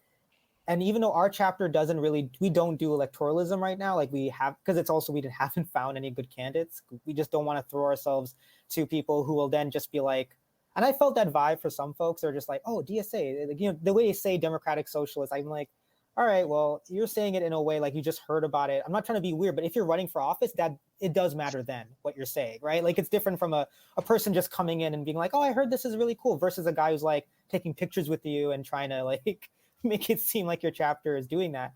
But yeah, to your point, I don't see that conversation in our chapter so much, just because there is a good job, I feel, of trying to keep it a little bit focused on things that we could do, rather than running off to the races when we don't have a good candidate. But there's other chapters I've seen who are doing that kind of work and trying to build some independent, like using it to what you're saying, Market, using it as a strategic thing, like not as like it's either or, but more like reading the tea leaves of what's going on. And like you said, a bit of like, okay, well, people's general interaction with left politics or anything like that is going to be hopefully their union, which is not. That's the other issue. That's why I relate. Like, it's devoid again. Like, you don't have that training. Like, it's a significant thing. Like, to be in a room of people thinking about certain issues together is a practice that people need to develop. You know, and that's lacking. And then the other thing is electoral politics. So much as like the problem becomes again, what is the long-term goal? Is it just to get the person elected, or is it to get them elected and then at the same time keep it going, keep it churning, have the people win battles? By the way, I think maybe your podcast mentioned it or someone else. I do agree. I just want to quickly, yeah, I don't think it's a good idea to just say to people, well, you're going to learn how much the system sucks because this demand won't happen. Like, that's not really useful. Like, you want people to win and feel excited. So maybe you can turn the electoral win into something where it's like, look, it's not over, but it's a win. You got to keep going. And I've seen a little bit of that, but I totally agree. I don't think it's like electoralism or non-electoralism. It's like the long-term oversight of where you want it to go. And that's the same thing what I was relating with socialism. I do think eventually you're going to have conversations with people about these alternative visions of a society. Because in the past, when you don't do that, people can sometimes be satisfied and saying, oh, I got my wage increase, right? Which is good. I'm not saying like we need that. Like we have like limited things, but it's a problem when you don't criticize the instability of capital. You don't like try to reflect to people like, hey man, like look at the 50s and 60s, even though it was not a perfect picture, even those wins that happened turned away because there was this other like instability that was still there for capital, and people didn't have the language to interpret that instability. And so they were just like desperate and then voting in certain things and doing certain things. So we want to avoid that. But again, that's all predicated on what your long-term vision is. So yeah, it's like a strategic nature of it. And I totally agree. Like I totally agree with the idea of like electoralism is not my enemy, but it just depends how it's connected and what you're trying to gain from it. And I do get frustrated. Maybe you can say it's an online thing, but some of that is there. If there's any kind of debate, sometimes it's electoralism, non-electoralism, not Democratic Party and how much you want to organize in them. It's more like just, oh, it's a distraction. And some people have a good reason for that because they have been in the movement for a while now and been like these 4 years and 5, 6, 7 years are terrible. Like it's not a nice time to be existing. Like it's terrible. Like it's a lot of great things I want to like reference, but there's a lot of like reasons to be cynical. But again, just to say again, I echo what you're saying. It's like a long-term vision that needs to be attached to how you're viewing these kind of topics or issues. I mean, like this is like that's a struggle, right? Mm-hmm. Like this is like something too of like where and someone mentioned like, oh hey, you know, we've had like the right's playing 4D chess. We can't find the checkerboard. Well, that's because our chessboard, our checkerboard, mousetrap, sorry, tic-tac-toe, it got nuked, it got blown up, it got assassinated, it got oppressed. It like that's what happened to our board pieces. And so, you know, I think that that's I mean something that's been very helpful in the way that I've been moving, at least especially for the past year, is just the really understanding how much capital and the state has done to take away the mature left, and then this is what we are left with. And like there's no magic button to being the vanguard fucking party. Like there's no magic button to just, oh hey, we were going to call ourselves the Communist Party and therefore we now have all of the power that comes with a real fucking political like no, you can't just imagine it. You need to do the work. And I think with people having understanding that one, this is going to take a long time, and they don't call it the struggle because it's easy, you know. And so you got to take losses. That's why they call it the left. It starts with L. We're going to take some L's. Mm-hmm. but you keep moving forward, and then, like you said, having that clarity of the goal, so that you know that, hey, you can take a loss and know that it's not it's not the end. You know that you can engage in something that maybe for a short term, right, and then move on from that. And like that's where, especially, you get into electoral politics, and we've talked about this plenty of times. Is like the fact that so many people do not engage with the United States, an organized left can very much come through and inject themselves into all sorts of areas of society within the local level. And then hopefully you can get some federal people who just popularize some of the ideas that make it easier for the work on the ground. I wanna jump in here definitely. That the notion that the leftists, because we don't have a left, the leftists we have are losing because the right wing is well funded, or the right wing has more money, or the right is doing magical, amazing things and this and that. I don't take that as an excuse, because what we saw in the right since 2016 is we saw a kook who was literally a talk show personality, who was not the most funded political candidate or even the most funded political faction of his party, take over the right-wing bourgeois political party in this country based largely on messaging. That happened with people who are much more organized, have much deeper pockets. The Koch brothers were not down with Trump in 2016 at all. The forces of the military-industrial complex was not down with Trump in 2016 at all. On messaging, he was able to take over the right-wing bourgeois party. Now, Bernie in 2016 was able to capture about 30-some-odd% of the left-wing bourgeois party. It's not a bad thing. What was the difference between Bernie and Trump after they were purged from positions of power in their respective party? Trump kept organizing and Bernie kept coalescing into the same people who shivved him politically. I mean, but I also think what happened with the right wing was still, like, at the time when Trump got his, like, the interesting thing about the right wing is that they have a base. It's weird. The GOP is tied with their base.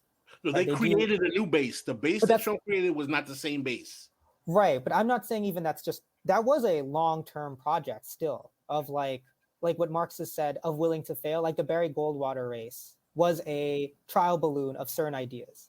It did not work. It was looked at as a failure, but they kept going, realizing that this is going to attract the pockets they needed, the extra pockets maybe, but also a kind of like Sunbelt constituency and other folks. So I'm just saying, I totally agree that there's a different mechanism here in understanding what we need to do versus what the right can do. But I also still view what the right had done and taking over the party was still a very like decades long process. You go from, Dwight Eisenhower, who's still a, an asshole, but like you go from that to then Reagan, who's more of an asshole. And then at the same time, you just devolve into more ass. And then suddenly everything. Nixon, right? Yeah, Nixon. I mean, Nixon. Yeah, definitely. But do you start even before that with like McCarthy? If you really think about it. Yeah. Kind of kicking out communists in the 40s. Yeah. All I'm saying is that there's a long. Where does it really start? Trend. It's been going on for years, and what the Powell memo. Right. But even I just want to add one quickly. But then when you look at for sure, and I think what I was referenced also in other pieces is like. There were, to what Pascal is saying, there's certainly these overarching forces, but it doesn't mean that every instance of the right winning is just a fate. It's just a fate of more money. I'm not saying that. Like if you look at the 30s and 40s, eventually the CPUSA also began to fall in line. I know you guys talked about this, a little bit of the romantic idea of the Popular Front, right? Politics, but they fell in line with that, right? And they gave up building an independent constituency that they were trying to build. So they took those missteps too. And by the time they were doing that, there's this right-wing faction who's like, not playing that. They were cultivating their own constituency to be that lever to control within the party what to do. And I feel like that's been missing for a while, or there's been fits and starts of that here and there. But since the 80s, it's been like almost like one side has been doing that and the other side has been kind of just like, I don't want to say like, you know, fucking up, but like, to be really honest, overwhelmed by everything that happened because the Great Society fell apart. Like lots of things happened where it was even like to have a Reagan and to have a Trump was like in some ways unthinkable, even in the late 1960s, early 1970s. Like even Nixon had some does that go back? policies Does that go back to the idea that? But does that go back to the idea that the left was too steeped in academia at that point and moving away from a working class? Because as we get to the later 60s, we start to see kind of the failure of maybe the race-based programs of the Great Society, right?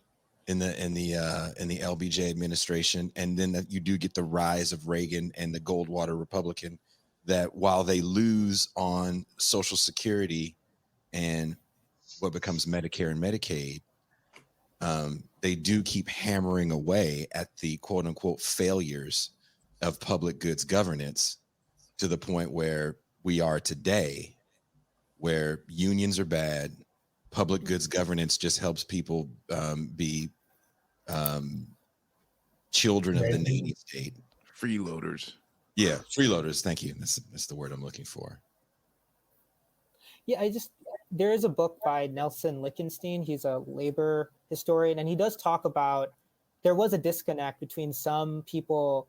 Like there was this kind of like, if you look at that book and see what he's referencing, there was a discussion about like labor unions also being a old world like institution. They're not, you know, like what we need. They're also corrupted. Yeah, because like some of them did vote. I mean, I think it's complicated too. I think it's on both ends. There were labor groups that were like looking at their quote unquote self-interest and defending the war because they're aligned with LBJ. And then there was the left, or what do you call the left, thinking of it in terms of like that. I just think there was I don't have all the answers, but in my head, all I'm just saying is that there was a lot of pressures from capital, instability. There was missteps too, to what you're saying, Pat. Like there are missteps that were taken. And then there was frankly like that cutting off between some aspects of the left and labor, where now there's sort of like the new left is repressed and then labor unions are holding on in the 80s, but also holding on to industries that are no longer the major, you know, bulk of what the United States is in the new economy, right? Like a lot of like white collar workers never really engage with labor politics, right? A lot of low wage workers too, in some sense. You see like a lot of that, you know, with the Uber economy now, like there's a lot of things that also labor unions did not keep pace with, right? Even as a TA, educator, grad worker, you know, like the university's changed, right? There's not a lot of security to sometimes defend. We have a union that's really great, but the whole parameter has kind of shifted to being adjuncts and PT. Like there's so many things that went on that I think we just didn't prepare for. Because part of it was this falling in love with like, okay, we got the Great Society, we got the New Deal. Let's just keep expanding that to maybe some degree to now include other people versus having that left wing that could have prepared people. Like say, hey, it's gonna suck, it's happening. But you don't fall hopeless to that. You don't start to look at your neighbor or to somebody else who might have a little bit of a better position than you and start to see that as the issue, right? You don't like have a view that it's the academic. It's like something more holistic than that. I mean, my position, first of all, I don't think any of us on this show romanticize the Popular Front. I definitely will publicly state it here. I think the Popular Front was a mistake. It was absolutely a mistake. And I think that a large consequence of what we have today in American politics was because the left, particularly the CPUSA and the Comintern, agreed to engage in the Popular Front. I'm saying you guys don't romanticize it. That's what I'm saying. No, we don't. We definitely don't. Yeah. I think that Popular Front posturing is something that still plagues people on the left today, to this day, as a matter of fact. But on a basic fundamental point, right? And I don't want it to come off that I'm trying to be antagonistic to the Sanders DSA kind of faction. I'm not trying to be antagonistic or say that they were worthless. I actually kind of disagree with Chris Hedges in his position that, you know, there was no value to Sanders. I think Sanders was very, very valuable. I think that Sanders created a mobilization. Listen, for a guy who calls himself a democratic socialist in 2016, after almost 50 years of capitalist realism, to take over 30% of the Democratic Party in terms of actual people who can actually vote in the primary, that's not insignificant. My critique is what he did with that power afterwards, which proved what everyone who was to his left said about him, including Chris Hedges, correct, is that his only project is to coalesce with the Democratic Party, which, regardless of how many Jacobin articles we read, is exactly what he did. And all of this talk about, you know, his ability to take over the Democrat was crushed, not so much because it was ordained divinely, it's that there was no grassroots organizing to even do what effectively he had the power to do, which was create a left flank of the Democratic Party in the party itself. But here's a question: is that projection on Bernie Sanders as, you know, kind of a magical unicorn candidate that's supposed to do all that instead of a establishment Democrat? But this is the thing, though. He marketed himself as creating an organizational revolution. I'm not pulling this out of the hat. I'm telling you what the guy's talking points were himself. And this is where I think, like, there needs to be a build out in order for that actual jump to happen. Because at this point now, you've got a bunch of people who are antagonistic to the Democratic Party while being within it. And there's nowhere to go. You know, like, you could put an I next to your name, and in some states that'll fly, Vermont, Maine, Kentucky. But that's really not, you know, available for everyone. And this is like 100% I agree. Like, Bernie at the outset said, listen, I win, we're going to need to continue this political movement in order to get the things that we want. I lose, Senator Bernie Sanders. You know, and that's what happened. You know, and like, those critiques are very valid. But you know, at the end of the day, it's like, that's what the fucking deal that Bernie Sanders said. It's like, I win, I need us to continue this on in order to even have a chance of getting the things we want. I lose, and it's back to Senator from Vermont. And this is what has played out. And, you know, at the end of the day, though, I think what is needed is that actual organizing and on the fucking ground. So instead of, hey, we've got all these Bernie Sanders campaign offices, those offices need to figure out, and maybe not all of them, but you need to figure out how to then transition those offices into permanent places for social organizing, right? Like, that's the steps that I think, if you're going to be engaged now, right? in electorals. What's up? Too late now. Well, yeah, but that's it. It's like but people still, there's still like campaigns, and as of right now, you've got people across the country that are now getting into their campaign offices. If you are on the left and you are supporting one of those, what is that campaign's plan to keep this thing going? Well, let me ask this question to the panel and to the chat as a whole. And, you know, someone is, you know, upset with me in the chat because they made a very, very, you know, false statement about. I mean, you were kind of proceeding on like a false basis anyway, because they were saying the 1905 revolution didn't achieve anything, and so it was similar to 2020. But it did achieve a very major thing, which was to get the Duma, and then the creation of 1905 is not where we are right now. It's a totally different time in history than where we are right now in 2022. Yeah, but I'm just saying it's a bad comparison anyway, because the 1905. We're not talking about 1905. We're talking about now. And when you have to go back, you really don't want to talk about 1905. If you want to talk, we're in 1905 right now. You know, we didn't have in 1905 the internet. It's like people always go back to the French Revolution. It's a different time. That's one of my frustrating things. Like, oh, you just can't trust sock dems. That's why DS. It was like it's a different time. It's not the same thing, man. It's not the same thing. We have to admit it's not the same thing.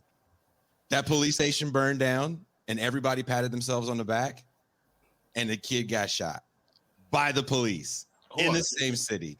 That was Someone supposed trying to to get say taken that the down because the 1905 politicians in that city, the city council said, we're going to get rid of the police department, and everybody. We did a whole show about it. We Well, and I literally guess had the my journalists question that is- covered the show. My They covered question, the Jason, whole riot. What's up? could you see that as a part of a general movement? Is he say it's like, oh hey, there's like this is, you know, and this is where too of like sometimes like taking some L's and then like learning from it and then moving on, you know, because at the end of the day it's like what happened? What right? did everyone agree upon? Who won out of that whole thing? Who walked Cops. away the victor? The same people who've been winning. Let me ask you a question. Is someone actually saying that the George Floyd protests were analogous to the 1905 Russian Revolution commencement? Yeah, there was. But I mean, now chats argue about trans people, so it's like. No, I we do remember. We shouldn't worry too much about what they're saying. I do remember Tsar Nicholas taking a knee in kente cloth, and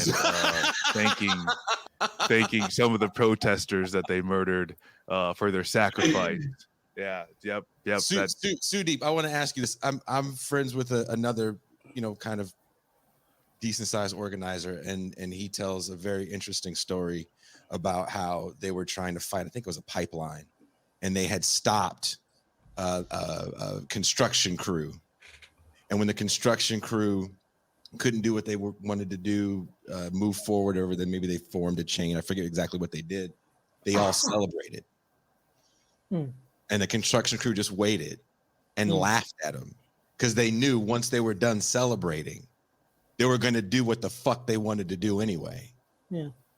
And that he learned a lot from that L, but he had to admit he took that L. Yeah.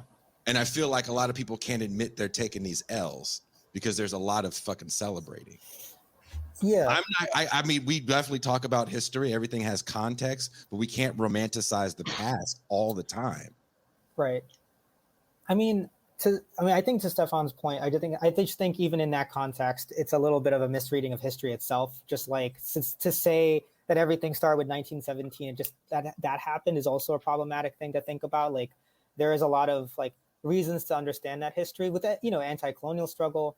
But I do think I just want to just reference the fact that, yeah, we're in a different territory. And that's what I meant earlier about even with education, it needs to adapt to what people need to know, which is like even federal politics. Like what is American federalism? How does that affect what you're trying to do? Things like that. But another thing is also like realizing the DSA or a lot of left groups may have been growing, but are not growing as much as it should necessarily. But that doesn't mean also you can't do things that are effective. Like for instance, we have leaders in our chapter who have done a lot to promote and support Starbucks workers, right? And in the past, they've done similar things, standing in solidarity with, I think, car manufacturer strikers nearby in PA. And doing that kind of important work of also just realizing our capacity. Like realizing like it's not really smart to just like say like, what we need to do is go into every single workplace and just work for, and build that. And that's important, but we also don't have the other thing, which is the 1905 or whatever you want to call it. We are not going to, if all of DSA in New Jersey came together and decided we're going to lead a revolution, we're all going to be doomed. Like what led to that revolution? Was it just frustration on the ground, or there's a lot more involved? One of the there's also things some luck too, right? Like there's also the war that happened. I don't want to get, because I do think it's going to get into that problematic of like viewing it as what's happening now, but one lesson is like if they're salting, it was salting the ground. Like they had conversations with veterans of the war that was ongoing and people at the front, soldiers were involved, right? Like, taking that information and that idea, there's a party out there that's advocating for the end of war. There was a lot of this preparation beforehand that had to happen when things began to really, I don't want to say come apart, but began to like open up, right? And I think right now, I just want to, because what we're doing is it's not the same, like in that same way. But I'm just saying, like, if there's anything that's important, it's like I'm an activist. Like I'm just being really real here. Like I've organized some, but I do not think of myself as an organizer. I'm always down to like learn from organizers and take the lead from them. And what I've seen, the best kind of organizers I've known are the people who like look at the Starbucks protest or the organizing and be like, let's figure out what they need. Let's help in some way. And then let's connect with the workers there too, who might be left in some instances, might not yet, but at the very base are interested in thinking about certain issues in a while, right? So I think that's what could work in some ways. So I'm just trying to I'm not trying to say, but I'm just like, there are things that are different. So there's no revolution tomorrow, but there are also things different from even 2015, 2016 to some degree, where there is still some ways to move that was different before. Before it was like, I'll be real, like my parents really, really, really, really adore Obama, right? There's one, like I was an undergrad, like freshman when he got elected. I had some misgivings based on other things, but I eventually fell into that pattern, right? But that's also because like no one was really telling me, hey, this is just this version of politics. There's actual left or something going on or a DSA. I had no idea what DSA was. Like I was a leftist. I called myself a socialist even, but I would hate myself talking to myself back then. But like I didn't know what DSA was. I just Googled it one day because I heard like AOC talk about it. I was like, oh, what's DSA? And I was like, oh, it seems interesting. I'll check it out, right? So that's different now. There is like signposts that people could use. And also the Great Resignation. There's like, I'm not trying to be super positive. I'm just saying the landscape. It's okay to be positive. Well, then let's be honest. I think it's going to happen tomorrow. There's going to be a revolution. Let's go. Let's go. Like it's going to be tomorrow. To the streets, chat. Let's go. I do have a question I do want to ask to the whole panel, and I apologize if this is too domestic, Stefan. I'm sorry. You were busy fighting for freedom when this shit was going on, so I apologize if you have to say sorry, man. I was actually doing real shit. But seeing Starbucks unionize as a former employee of Starbucks is actually really fascinating to me, because one of the things that Starbucks did for employees was kind of give them a lot of leeway as far as, you know, working around everyone's schedule. It ended up being a problem, right? Mm-hmm.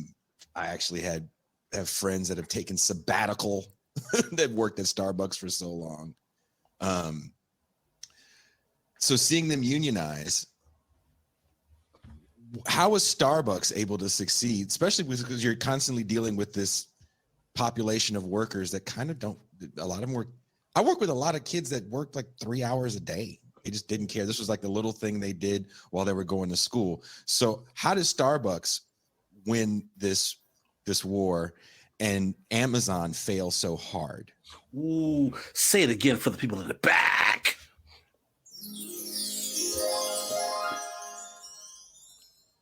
I mean, I think the kind of it's probably to do with the different classes of people that work for these places. Like people that work for Starbucks are going to be people that are like, they're at university or they've graduated from university or they're going to go to university and are in a culture where these ideas about now, like they'll all know what like socialism is, or they're thinking of what socialism is, and they'll know about Bernie and all this kind of stuff. And these ideas of unionization and socialism and whatever are being normalized among kind of like a educated, not necessarily middle class, because lots of people go to university these days, but an educated population, which it's just not really the case for kind of the non-college educated population in the US. I think there's a lot more work to do there, convincing people of even that unionization is like a good thing.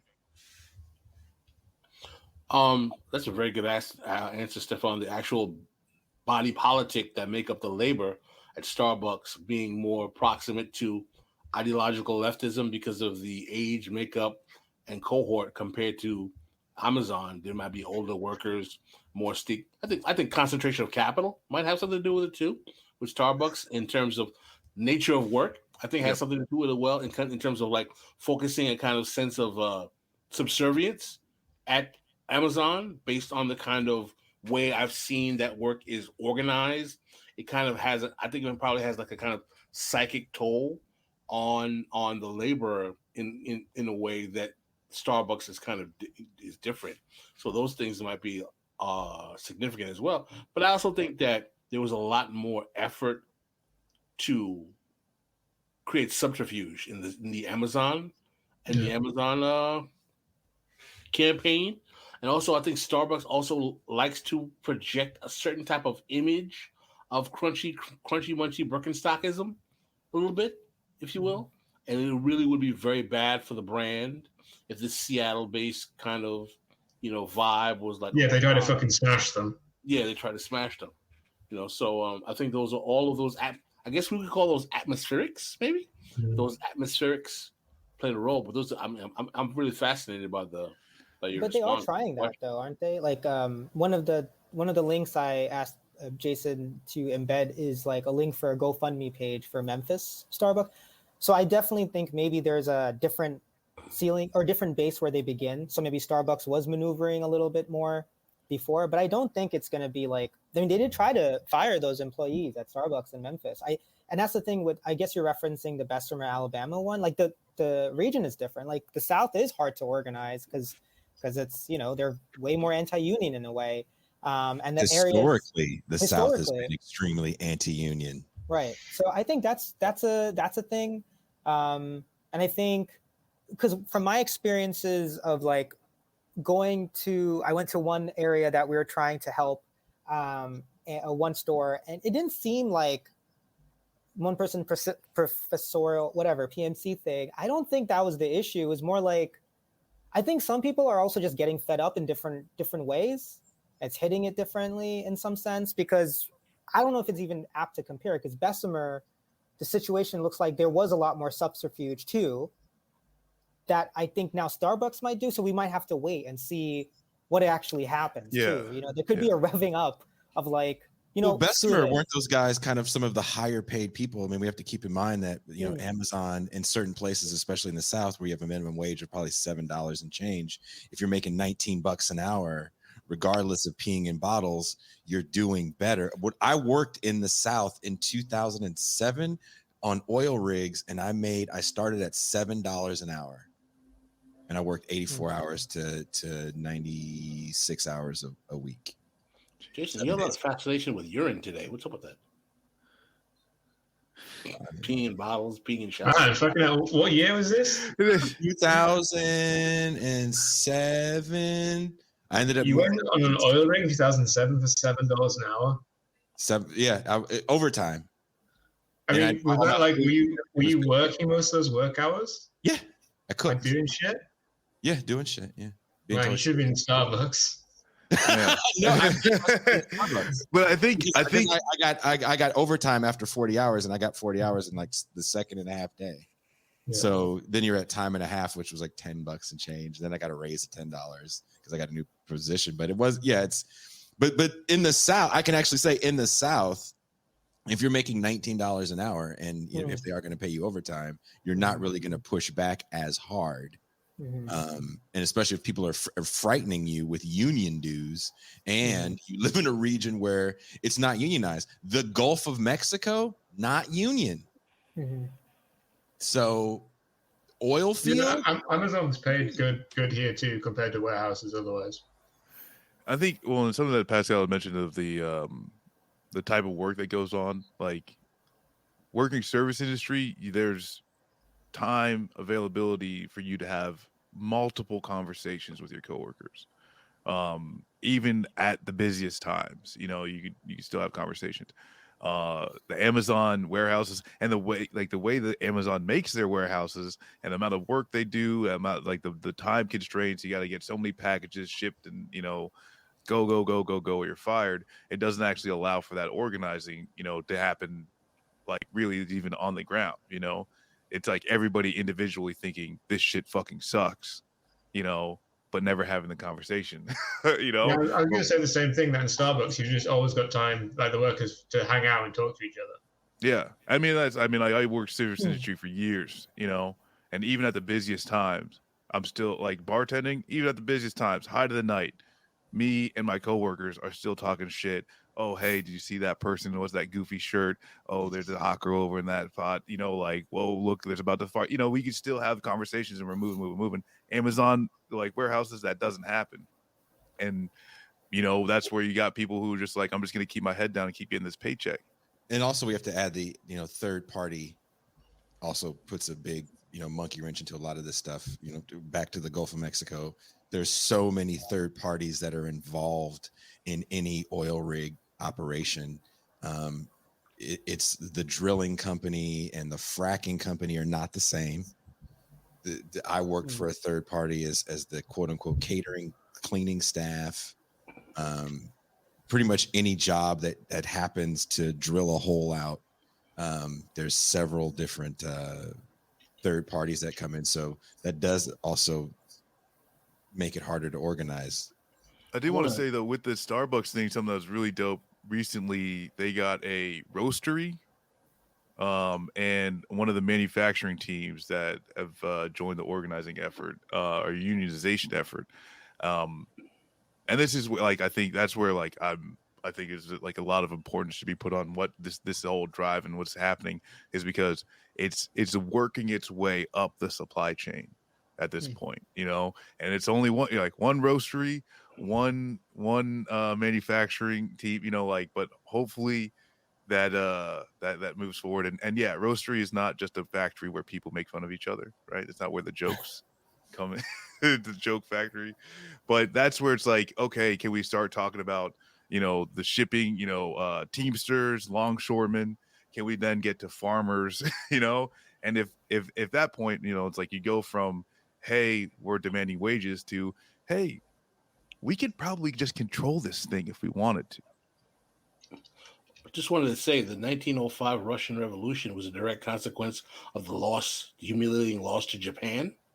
Like how that's like a major factor. Like I don't know how you can make that comparison to George Floyd. There was like a major social distrust of the government because they lost to the Japanese. And I'm sorry, Winston chewed on the left of Bernie sign too much. He literally just chewed it up. Well, hey guys, we've been going on for 2 hours, and This is a cool show, man. I really enjoyed this. I want to first of all thank Stefan for staying up late, hanging out with us. Well, I know it's late. It's Saturday. It's Saturday. Rolex.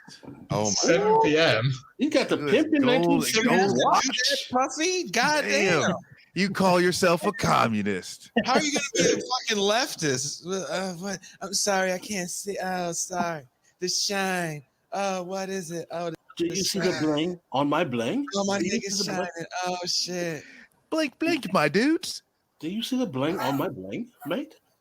Wales, the Syria, bitch. Oh, the shine. Oh, the shine. Oh, look at this hair, luxurious bitches.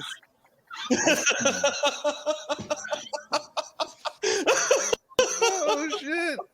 Oh shit. I see. Sudip, can we have you back sometime? Yeah, definitely. I just want to say this is like my first time doing something like, so I was really nervous, but I really appreciate all the questions and everything because, I was like, you weren't cringe. Okay, that's great. Like, I definitely don't want to be remembered for that. I just want to say really quickly about the different groups because Grassroots Asians Rising. It's a coalition of groups, Asian American groups on the left, two of which I really, really like, Cav and Drum, who do amazing work in New York City. I really hope that people click on that and donate to them. There's our, Central Jersey Mutual Aid. I don't think I have to say much. The people there, I know they're amazing. They are, I think right now, actually, in a corner of New Brunswick, providing groceries and stuff to people who need it. So please donate to that. And there's a couple of other links, Memphis Laborers and New Labor.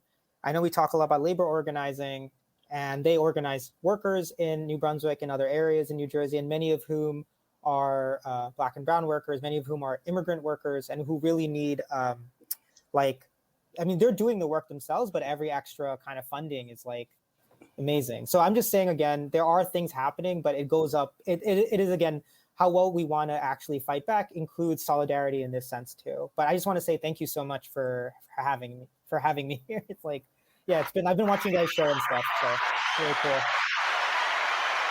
No, thank you for hitting me up. There was some things you had asked me to mention before, and I totally forgot. And I was like, you know what? Just fucking come on the show. That way, it'll be easier for me to remember. Yeah. And I do think you have some important things to say. Thank you for sending me that essay. Sure. Even if you didn't mention Pascal's very comfortable ass, I still found a lot of value in the essay. So. He cited me by name. I know. I said even if he didn't mention you, I still found the essay very valuable. Like I don't want Sudip to think that he's only here because he mentioned you. That's how Yeah, he name dropped. He's next thing you know, he's like, as Noam Chomsky said. That's my plan the entire time. I was like, Pascal. As Hassan Pike is dead. Yeah. This was a fun show, so man. you said that you didn't really know enough about it, but I was thinking we definitely should do a show on This is Revolution about the CPIM, Communist Party of Indian Marxists. Yeah, definitely. I think people in the chat will know that most will know that they have run Kerala, this Indian state, for the past 40 years. But what less people know is that they used to run West Bengal for decades and decades of continuous rule, but then they lost the election. And after they lost the election, they faded. They've kept losing, they've kept going down. Yeah. And, kind of what can we learn from CPIM, from their successes and their failures? Yeah. Western Bengal. I'm more than happy to come on again. I'm just being honest. Like, I don't know super much other than like what I'm reading. But if you want to talk about internationalism or like that kind of politics, I'm fine with that too. I'm not going to pretend I know a lot. Like sometimes it's like people speaking of internationalism, I wondered too of like what I think actually there'd be a lot of weight and positivity, or like just good things coming from trying to organize immigrant labor, especially within agriculture within the United States. I honestly, I mean, like, yeah, I think that'd be like a very, very, a key step as like the left like builds out, but because that's, like immigration and just where your food comes from. Like those are big things. And did you like the picture that I used of you? Because that was the funniest picture on your social media. You holding that chair at a picture place. When I saw that, I was wondering. That's why he looked like he about to fuck somebody up with a smile. Jason with a chair. Jason always uses pictures for the guests like they're walking into a club. I don't know why.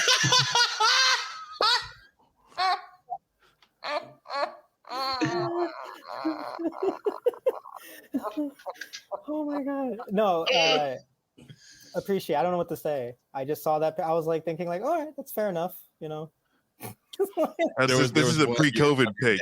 He's like, that was when barber shops were open. He's got all these of him as a baby and his dad like playing with him. I was this close to putting that shit up. Stefan is the smartest cat because Stefan has curated his social media to be like, all you get is press shots, bitch. Look at the shine. Bling, Did we ever show the actual Thor photo? Like me with the hammer? Yeah, you with the sledgehammer. I think we got that on. We had found it on the first episode. I think I found it. It was after the stream ended. Oh yeah. Oh, okay. Bling, mate. No, I'm not a Gemini. I am a Leo. That's my father's sign. Oh, dang. Aren't me and your dad like a day apart? When was his birthday? My father's August 17th. Yo, 2 days apart. That's what it was. Yeah, August 19th. I'm a Gemini. What does that mean? I have a lot of traumatic. It means you don't have to fucking shine like Stefan got. Bling, bling, mate. Aquarius. Bling, bling, mate. Bling, bling, mate. It's like a... Bling, bling, mate. Oh, shit. Hold on. We got to share the screen before we go. We got to share the screen. We got to lead you guys go out with this because Stefan just sent me the shine shot. Yeah. Look at the shine, bitch. Sudip, if you didn't know, you're on with the leftist superhero. Thor Rivera. No, I'm aware.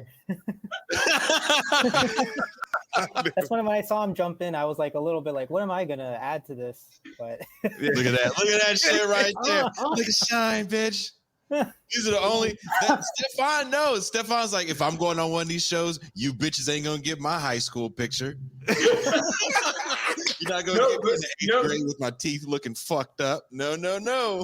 The only reason that's true is because my old Facebook account was deleted on orders of the Turkish state because I wished happy birthday to Abdullah Öcalan. And so the only photos I have now are like post that whole thing. Wow. But you know what? Facebook deleted my profile as well. And yeah, I lost all these pictures of my kids that I put up on social media. I don't have the phones Now anymore. you're gonna get tears, man. You're gonna start crying now, man. Sucks. Oh. Yeah. But Stefan and his well-curated, I'm jealous, Stefan. How that you have tall are you, Stefan? social media presence. Oh, I'm really fucking short. I don't know if any people on the internet know that, but I'm tiny. Word. No, Well, keep I lying. didn't- Nobody's gonna meet you in real life. Keep lying. He's 6'8". I was like, because I didn't think so. Because like some of the pictures where you're sitting down, I'm thinking like, all right, normal. But like this, I was like, is Stefan a short king? Oh, is that like an enormous rifle? That's not an AK-47. That's like a Dragunov.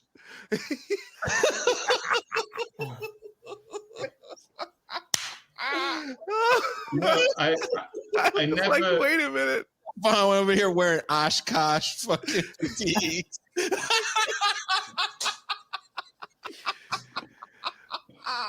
Oshkosh does have a military part of the program. Just saying. Bling bling, mates. Bling bling. Hey, but he'll I'll fuck you up with the hammer. I'll fuck you up with the hammer. What is it? With the hammer. Damn. Shit. Yeah. All right, we've fucked around for far too long. Sudip, thank you so much. For sure. Wherever you guys are watching the show, there are links in the description to Sudip's essay, the new one on Counterpunch, Striving for Solidarity, as well as all of the organizations that he is affiliated with. Pascal, do you have anything to say on the way out? Oh, Tuesday or Monday, we'll be doing our sports show. Tuesday, we have a show with Jackie Lukeman where we'll be looking at the revolutionary capacity of music. Is that Tuesday or Thursday? That's Tuesday. Thursday is we're going to talk about. We're going to talk about the biracials owning slaves. Yeah. So this month for us is how soon can Jason and Pascal get canceled? So thank you, Sudip. Pascal's about to be on the one drop rule in reverse. Sudip, thank you for joining us on one of the final episodes of This Is Revolution. Before we make a hard right pivot and become Fox News pundits. Yes. Kuba's Ching, ching. So thank you guys. And we are